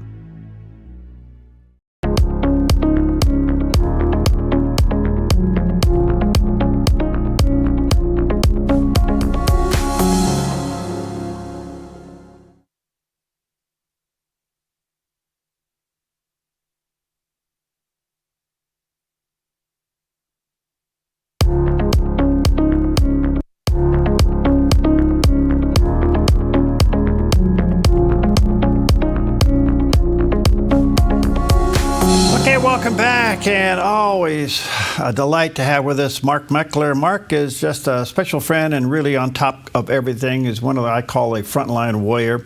He's a political pundit, he's an attorney, a business executive. He's the president and the co-founder of the Convention of States, which is the largest nationwide movement seeking to call for a first ever Article 5 Convention of States. By all of that is wrapped up in a little booklet that he provides, and you can get those by going to conventionofstates.com, and there's the picture of the website, conventionofstates.com, and you can check that out there. Mark, good to see you, buddy. How are you? I'm great. It's good to be with you. Good. Where's your sidekick Trigger? I don't see him walking around back there. Well, I got a couple of very large dogs that could almost fit the saddles, and they're sitting right behind me. Good. Well, a lot to talk to you about. What do you think about this Middle East trip and all the stuff that's going on in the last 48 hours? Yeah, I mean, it's hard to know how it all shakes out, but what I love about it is that President Trump continues to be a disruptor. He does the things people say he shouldn't do. He accomplishes things that people say he can't do. And he mixes it up in a way that no American president ever has. I think what he does is he's using his talents as a business executive, as a real estate developer, not as a politician or a bureaucrat or a diplomat. He goes out there and he mixes it up with these folks. He creates what a lot of people around him call strategic uncertainty. And so far, the results from that have been quite good. All right. So he seems to be leading with business deals in the Middle East in order just to create friendship and relationship. It seems to be working. There's a couple questions. Syria and Qatar. What do you think about that? Okay, I mean, I'll start at a baseline that I don't like the Syrian leadership and I don't like the Qatari leadership. The Qataris are about as two-faced as a country could possibly be. Mm-hmm. They play a power broker in the Middle East. They are the prime funders for Hamas. So they've been in the middle of terrorism for a very long time. But we also have a base in Qatar. So it's very messy. I do think it's important for the president to be there and try and figure out all of this stuff on his own. In Syria, we have a problem because you have radical Islamists that have now taken over the country. They are backed by Erdogan, the radical Islamist leader of Turkey. So what happens there is difficult to say, but I do think Trump, what he's attempting to do is bring them into the correct orbit and perhaps into the Abraham Accords. I think that's the ultimate goal. Okay. In the meantime, there's a common verbiage that at the end of the day, Iran is not allowed to have a nuke. I don't care who he's talking to, what country, that's a repeated theme. That tells me that as he walks around, especially with Saudi Arabia and others that might come into the accord, that something is brewing to take out the nukes in Iran. And I'm not a warmonger, but it just feels like that's on the table. I really think, from my perspective, that's the only choice. Anything short of that is essentially going to be a repeat of the Obama deal with the Iranians, the JCPOA, that allowed them to keep their nuclear program, allowed them to continue enriching uranium for quote-unquote civilian purposes. That's ridiculous. This is one of the most oil-rich places on the face of the earth. They don't need uranium for civilian purposes. They don't need a nuclear program. I hope that that's the red line. I worry about whether it will be. I'll be frank, Steve Witkoff as a negotiator in the Middle East, I don't trust him. He's taken a lot of money from Arab countries. I think he's a little too cozy with the Arab countries. So we'll have to see what happens. I hope they hold that red line. And it's not just, by the way, on getting nukes. It should be on dismantling the entire nuclear program in Iran. I think it's going to take military action to get that done. So do you think with all this going on, obviously Iran's buying time with all this and taking advantage of that. At what point does Israel say, sorry, Mr. President, we're out of time? Yeah, I think they're going to do it at the time and place of their choosing. And one of the things that I think Trump is trying to do is he's trying to say that he won't necessarily be involved in that that's going to be up to Israel. I think I heard him recently say Israel has to look out for Israel's interests. So that seems like permission to me. I don't see any other way. The Iranians are not going to voluntarily give up their nuclear program. And I want to caution folks, people see this as sort of black and white, either or. In other words, either you don't take out the Iranian nuclear program, or you have all-out war. You take it out, you drop a few bombs on their nuclear sites, and you have an all-out war. I don't believe that's the case. I believe that the Iranian nuclear program would be destroyed. That would not cause a broader war. It would weaken Iran substantially. It might lead to a more positive regime change in Iran, but I don't believe the choice is between taking out their nuclear facilities and war. Okay. All right, so let me come back home with some things here. As we watch, and I don't say this with glee, it's just obvious observation, and that is we're watching a political party unravel in front of our eyes and auger into the ground, maybe not recovering. And yet, as they go down, I'm talking about the Democrats, they are exposing something that they've been involved in their sneaky plan for a lot of years. This really opens up the door to one of your passions, and that is term limits. What's the feel? Yeah, look, I agree with what you're saying about the Democrats. I'm actually stunned. They're saying the quiet part out loud now. I mean, essentially, they're opposed to everything that's good and just and right. And I'm not talking about my standards. I'm talking on 80-20 issues where 80% of the American people agree there should be term limits. There should be a balanced budget. We should secure our borders. We should send illegal immigrants home. The Democrats are against all those things, to the extent they've even got to the point where they're now assaulting ICE agents in New Jersey. I'm talking about congressional Democrats. I think some of them are going to be charged and arrested. And so I think that the appetite right now, more than ever, is in favor of term limits, of that these people got to go. They've been there too long. And by the way, I want to be fair. I'm an equal sort of opportunity insulter of Congress. The same is true for the Republicans. I saw a post from the Republican House caucus yesterday saying that it's time for the Republicans in the public to get off the sidelines. I don't know who these people are talking to, but they're not talking to anybody I know. We've been off the sidelines for a long time. You've been off the sidelines. The public actually gave them the House and the Senate and the presidency. It seems like that it's the Republicans in Congress that are sitting a little too much on the sidelines. Okay, couple things here. Do you see the Republican base expanding in the House and the Senate in 26? I mean, I think if Republicans play their cards correctly, absolutely. But I don't have a lot of faith in Republicans' ability to do that. Republican Party is notoriously good at snatching defeat from the jaws of victory. They need to get some stuff done. They need to take some strong positions. And it seems like only a few in the caucus are willing to do that. I understand they're in a tenuous position because they have such a slim majority, so there's only so much they can get done. But it also seems like they're not taking strong positions. And we have Republicans peeling away from their own base, as I said with that quote I just gave you about they're actually blaming the Republican electorate. So I worry about it. I think that their advantage, their structural advantage, is that Democrats are so completely out of touch with the American people. So if Republicans just stick to the common sense, not extreme talking points, if they talk about reforming government, tax cuts, regulation cuts, securing the border, removing illegal immigrants from the country, if they stick with those things and just play that card, the straight ahead common sense card, I think they do have an opportunity to increase their majority in Congress. So both parties seem to be suffering from the same disease, and that is they have the radical left and the radical right. I can tell you as a former chairman, this is a serious problem. I mean, both parties are not unified, and you kind of wonder at the end, does the rhino win or is that radical right win? Yeah, I see this not only at the level of the federal government, where Mike Johnson has a terrible problem holding his caucus together, but I see it in states all over the country where you have people, and I want to be really cautious how I throw about terms. I consider myself very far right, But I go into some of these caucuses and I talk to some of these Republicans in the states, and they're not willing to take an 80% victory on anything.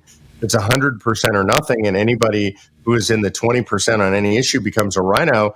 That's not a strategy for long-term victory. The way you win is by building coalitions, by building across sort of ideological divides within the party. You build a big tent, as Reagan said, and has been said for so long. And I think we have folks on the fringe, on the outside of both parties, that aren't doing that, and it's damaging both parties' opportunity to lead. Well, you said that so well, Mark. That's spot on. I don't know where the resolve is, but I think sometimes we Republicans circle the wagons and shoot inward, and we got to be careful about that, because this next election is as critical as the past one. Yeah, I agree with that. And, I see some great leadership out there. Being very specific, in Texas, there's a rep by the name of Cody Vasut, and he's as conservative as anybody in the caucus, but he's not running around yelling that everybody who disagrees with him is a rhino, and he manages to cross the lines. I actually think Mike Johnson's doing a very good job, the best that could possibly be done in Congress of doing that. So the leadership does exist out there, principled leaders, but leaders who understand political reality. Politics is about the art of the possible. It's not just about taking a position for clicks and views on the internet. Recently, Speaker Johnson and Vice President Vance kind of gave a thumbs up for the Convention of States. Is it believable, and does it help?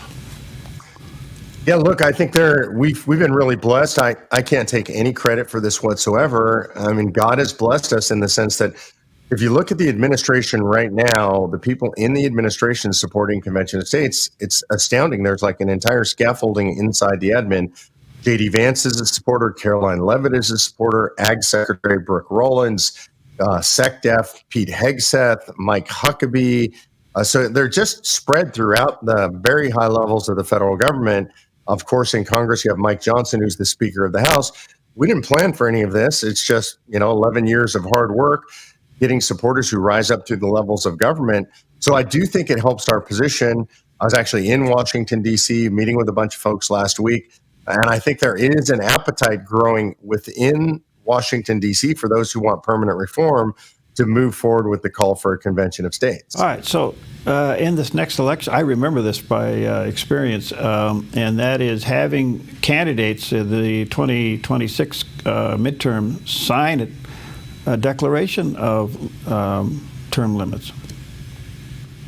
Yeah, it'll be interesting to see what happens. Term limits alone is very popular among the American public. The problem with it is if you have term limits on Congress, but not term limits on bureaucrats and staffers, what we get is a much worse, much more entrenched, and much more powerful deep state. All of those people will be more powerful if you turn Congress and don't turn them. So there is an effort to impose just term limits on Congress. It hasn't passed near as many states as we have. I think they're at 4 or 5 states versus our 19, almost 20. The problem is, again, we do that, we're going to empower the deep state. Things are going to be much worse than ever. The Convention of States effort allows us to put term limits on staffers, bureaucrats, and the judiciary as well. And I think if we're going to do term limits, those things are mandatory so that we don't make the problem worse. Oh, that's well said. All right, let me take a quick break. By the way, Mark has a wonderful booklet on this, and he'll send them out by the dozens to you. You can go to conventionofstates.com and order the little booklet. And there's a picture of the landing page, and get some sent to you. We'll take a quick break. We'll be right back. The Lennox iComfort S30 thermostat can sense changes in your environment. It even knows when you come and go. So now your home's most important system is also the smartest. Metal Masters can give you the smartest home comfort system available. It knows when you're away and adjusts when allergens and humidity get uncomfortable. Trust Metal Masters to provide perfect air for your family. Lennox. Air is life. Make it perfect. Stewardship begins with the knowledge that nothing belongs to us, but everything belongs to the Lord. This helps us to run a business not in the fear of lack, but in the assurance of His care and provision. Such a perspective eliminates the drive to sell and replaces it with a heart that says serve. This begins with serving our clients and coworkers with integrity and genuine care. That's why McKelly's is automotive service with a heart. a heart for God, and treating others as we ourselves would want to be treated. Our promise is to never sell our clients anything we don't believe they need. Another is to do all we can to meet other needs, such as shuttle service and loaner cars, or taking the time to really listen, even at times praying with our customers. Sometimes this means sacrifice, going above and beyond. But that's why I work for Kelly's Automotive Service, honoring God while serving people with honesty and integrity. This week on The John Ankerberg Show, imagine never knowing the gift of love, joy, peace, and hope found in God's Word. For many, that's reality. They long to read it, but can't. For example, over the years, we've been working with Bible translators, but when they get done with the translation, the majority of the people can't read it. They're non-literate. So how can we help them? Join me for The John Ankerberg Show weekdays at 4 o'clock right here on the Dove TV. It'll be encouraging and informative.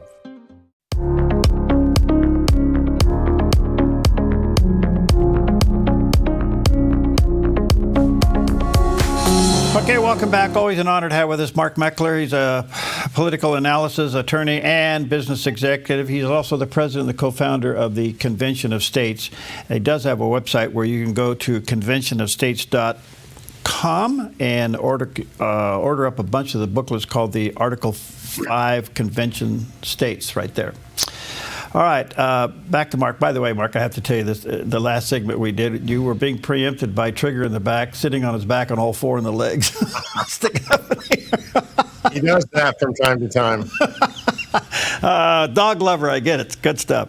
All right, I want to come back to, it seems like the president slowly but surely is winning some of these nonsensical district court battles. What's your take?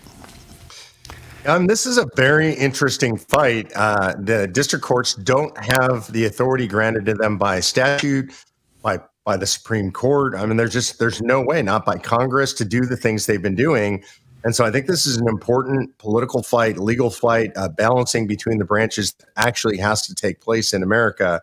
I don't know where it's going to come out exactly. Ultimately, the Supreme Court is going to rule on these nationwide injunctions. I think they're a major problem for the United States. I would rather see it not resolved by the Supreme Court. I think it should be resolved by Congress. Congress should decide what authority the courts are supposed to have. That is their job. They've created the courts. They define the scope of authority of the courts. And there are ways to fix the problem that are creative. In other words, you could say that it takes 3 or 4 or 5 district courts to issue a nationwide injunction together. You can't just get one judge in one liberal district or one conservative district to issue that.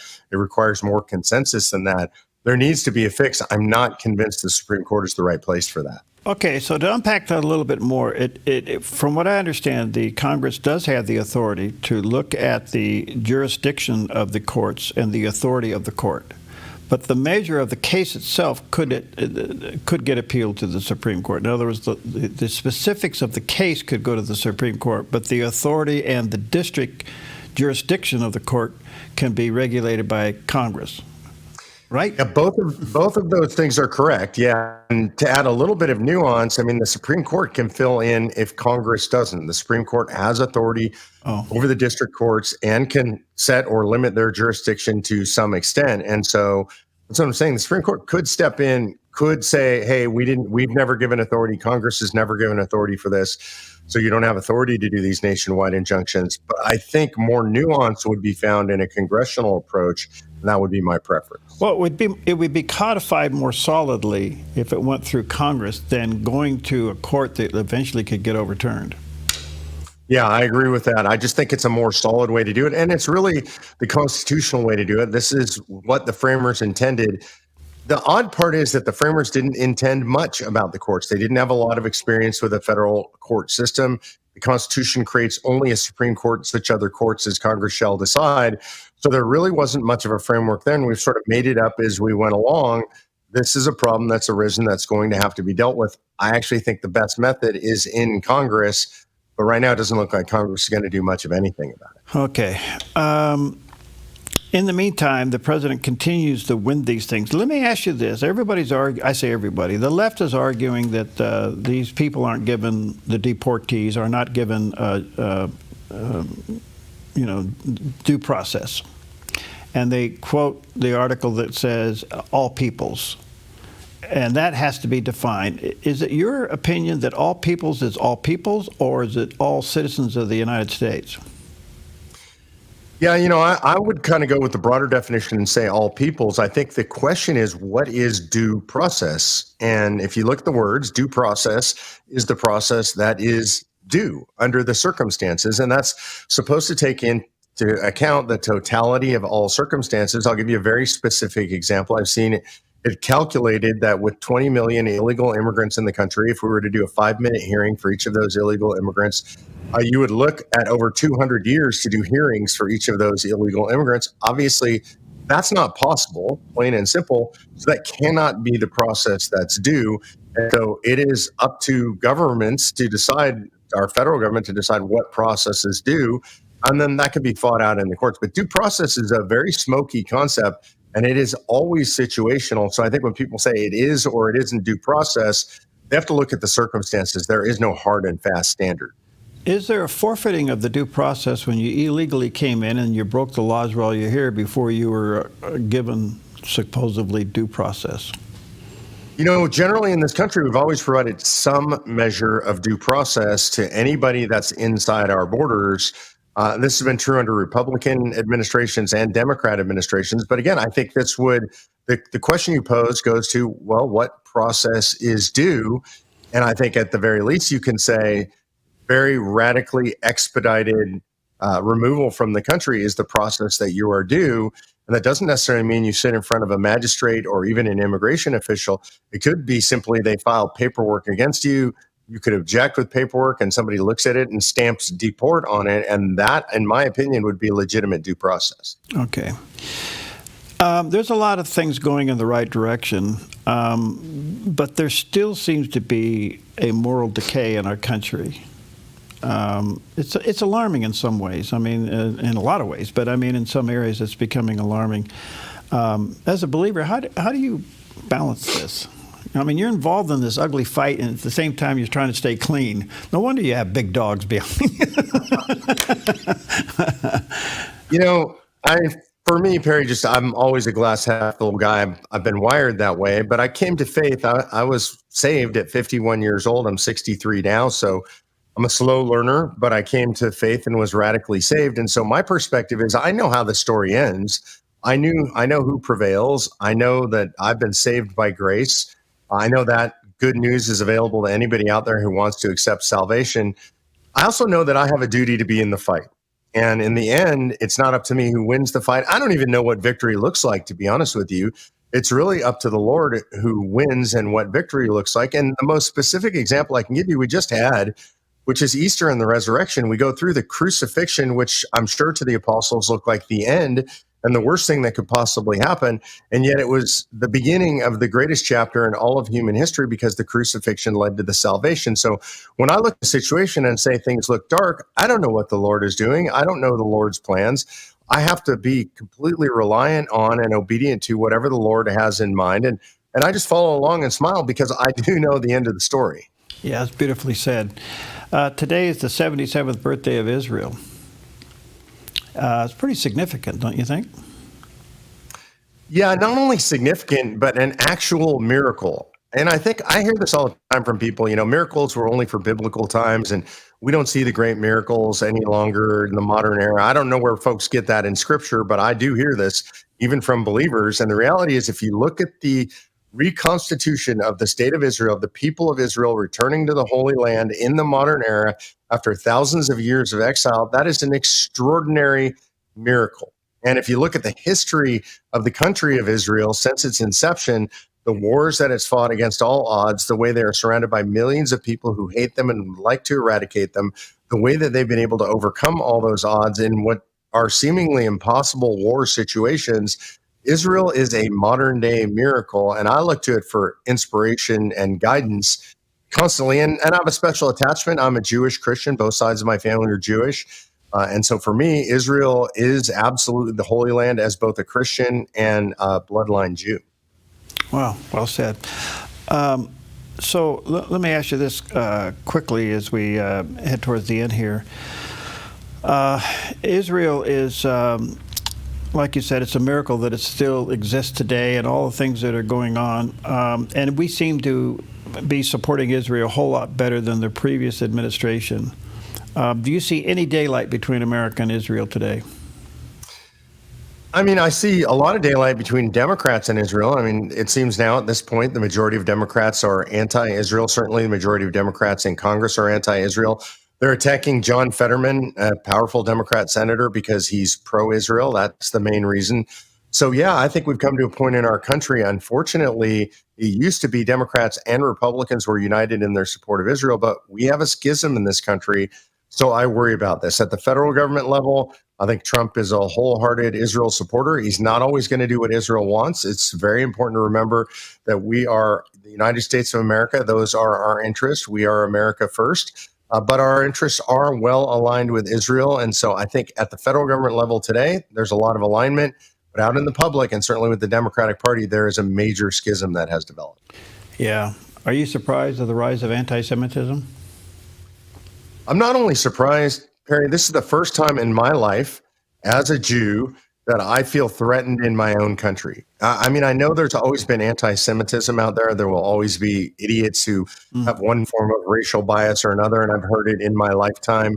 But it hasn't been bad. But when I go on the internet now and I see, especially on the right, what I consider sort of mainstream characters on the right spouting insane anti-Semitic nonsense, yeah, I'm surprised by that. And again, for the first time in my life, I'm genuinely worried about that. Yeah. Thank you, Mark. You're a blessing. Thank you. Thank you. Let me say to our viewers and listeners, check out the website, conventionofstates.com. Order up the booklet, Article 5 Convention, and click on that. They send them out in packages. I'll let you know. I'm getting low, but I'm not quite out yet, so I'll keep you. Let us know for sure. We'll get them to you. I know. Here they come, about the size of your dog.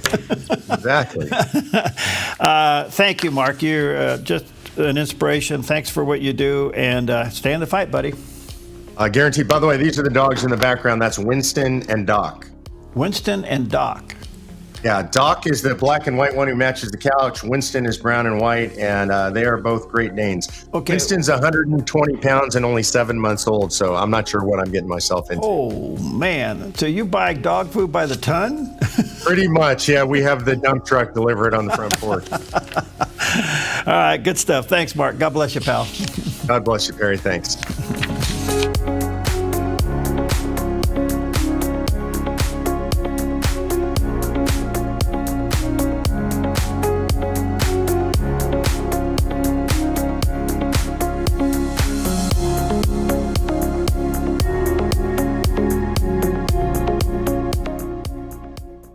Washington Watch with Tony Perkins is your watchful eye on the nation's capital. Every weeknight, covering current events, issues of faith, family, and freedom from a conservative Christian perspective. Washington Watch, thanks so much for joining us. Bringing you up close to newsmakers, members of Congress, and prominent pro-family leaders from across the nation. That's just the tip of the iceberg of the threats and the dangers that children are facing online. Tony is the president of the Family Research Council, a former state legislature, ordained minister, police officer, and veteran of the Marine Corps. Terrorism experts are sounding the alarm. And welcome to the Washington. Your property demands equipment with more reliability, durability, and versatility built in. Kubota equipment is ready to get the job done right.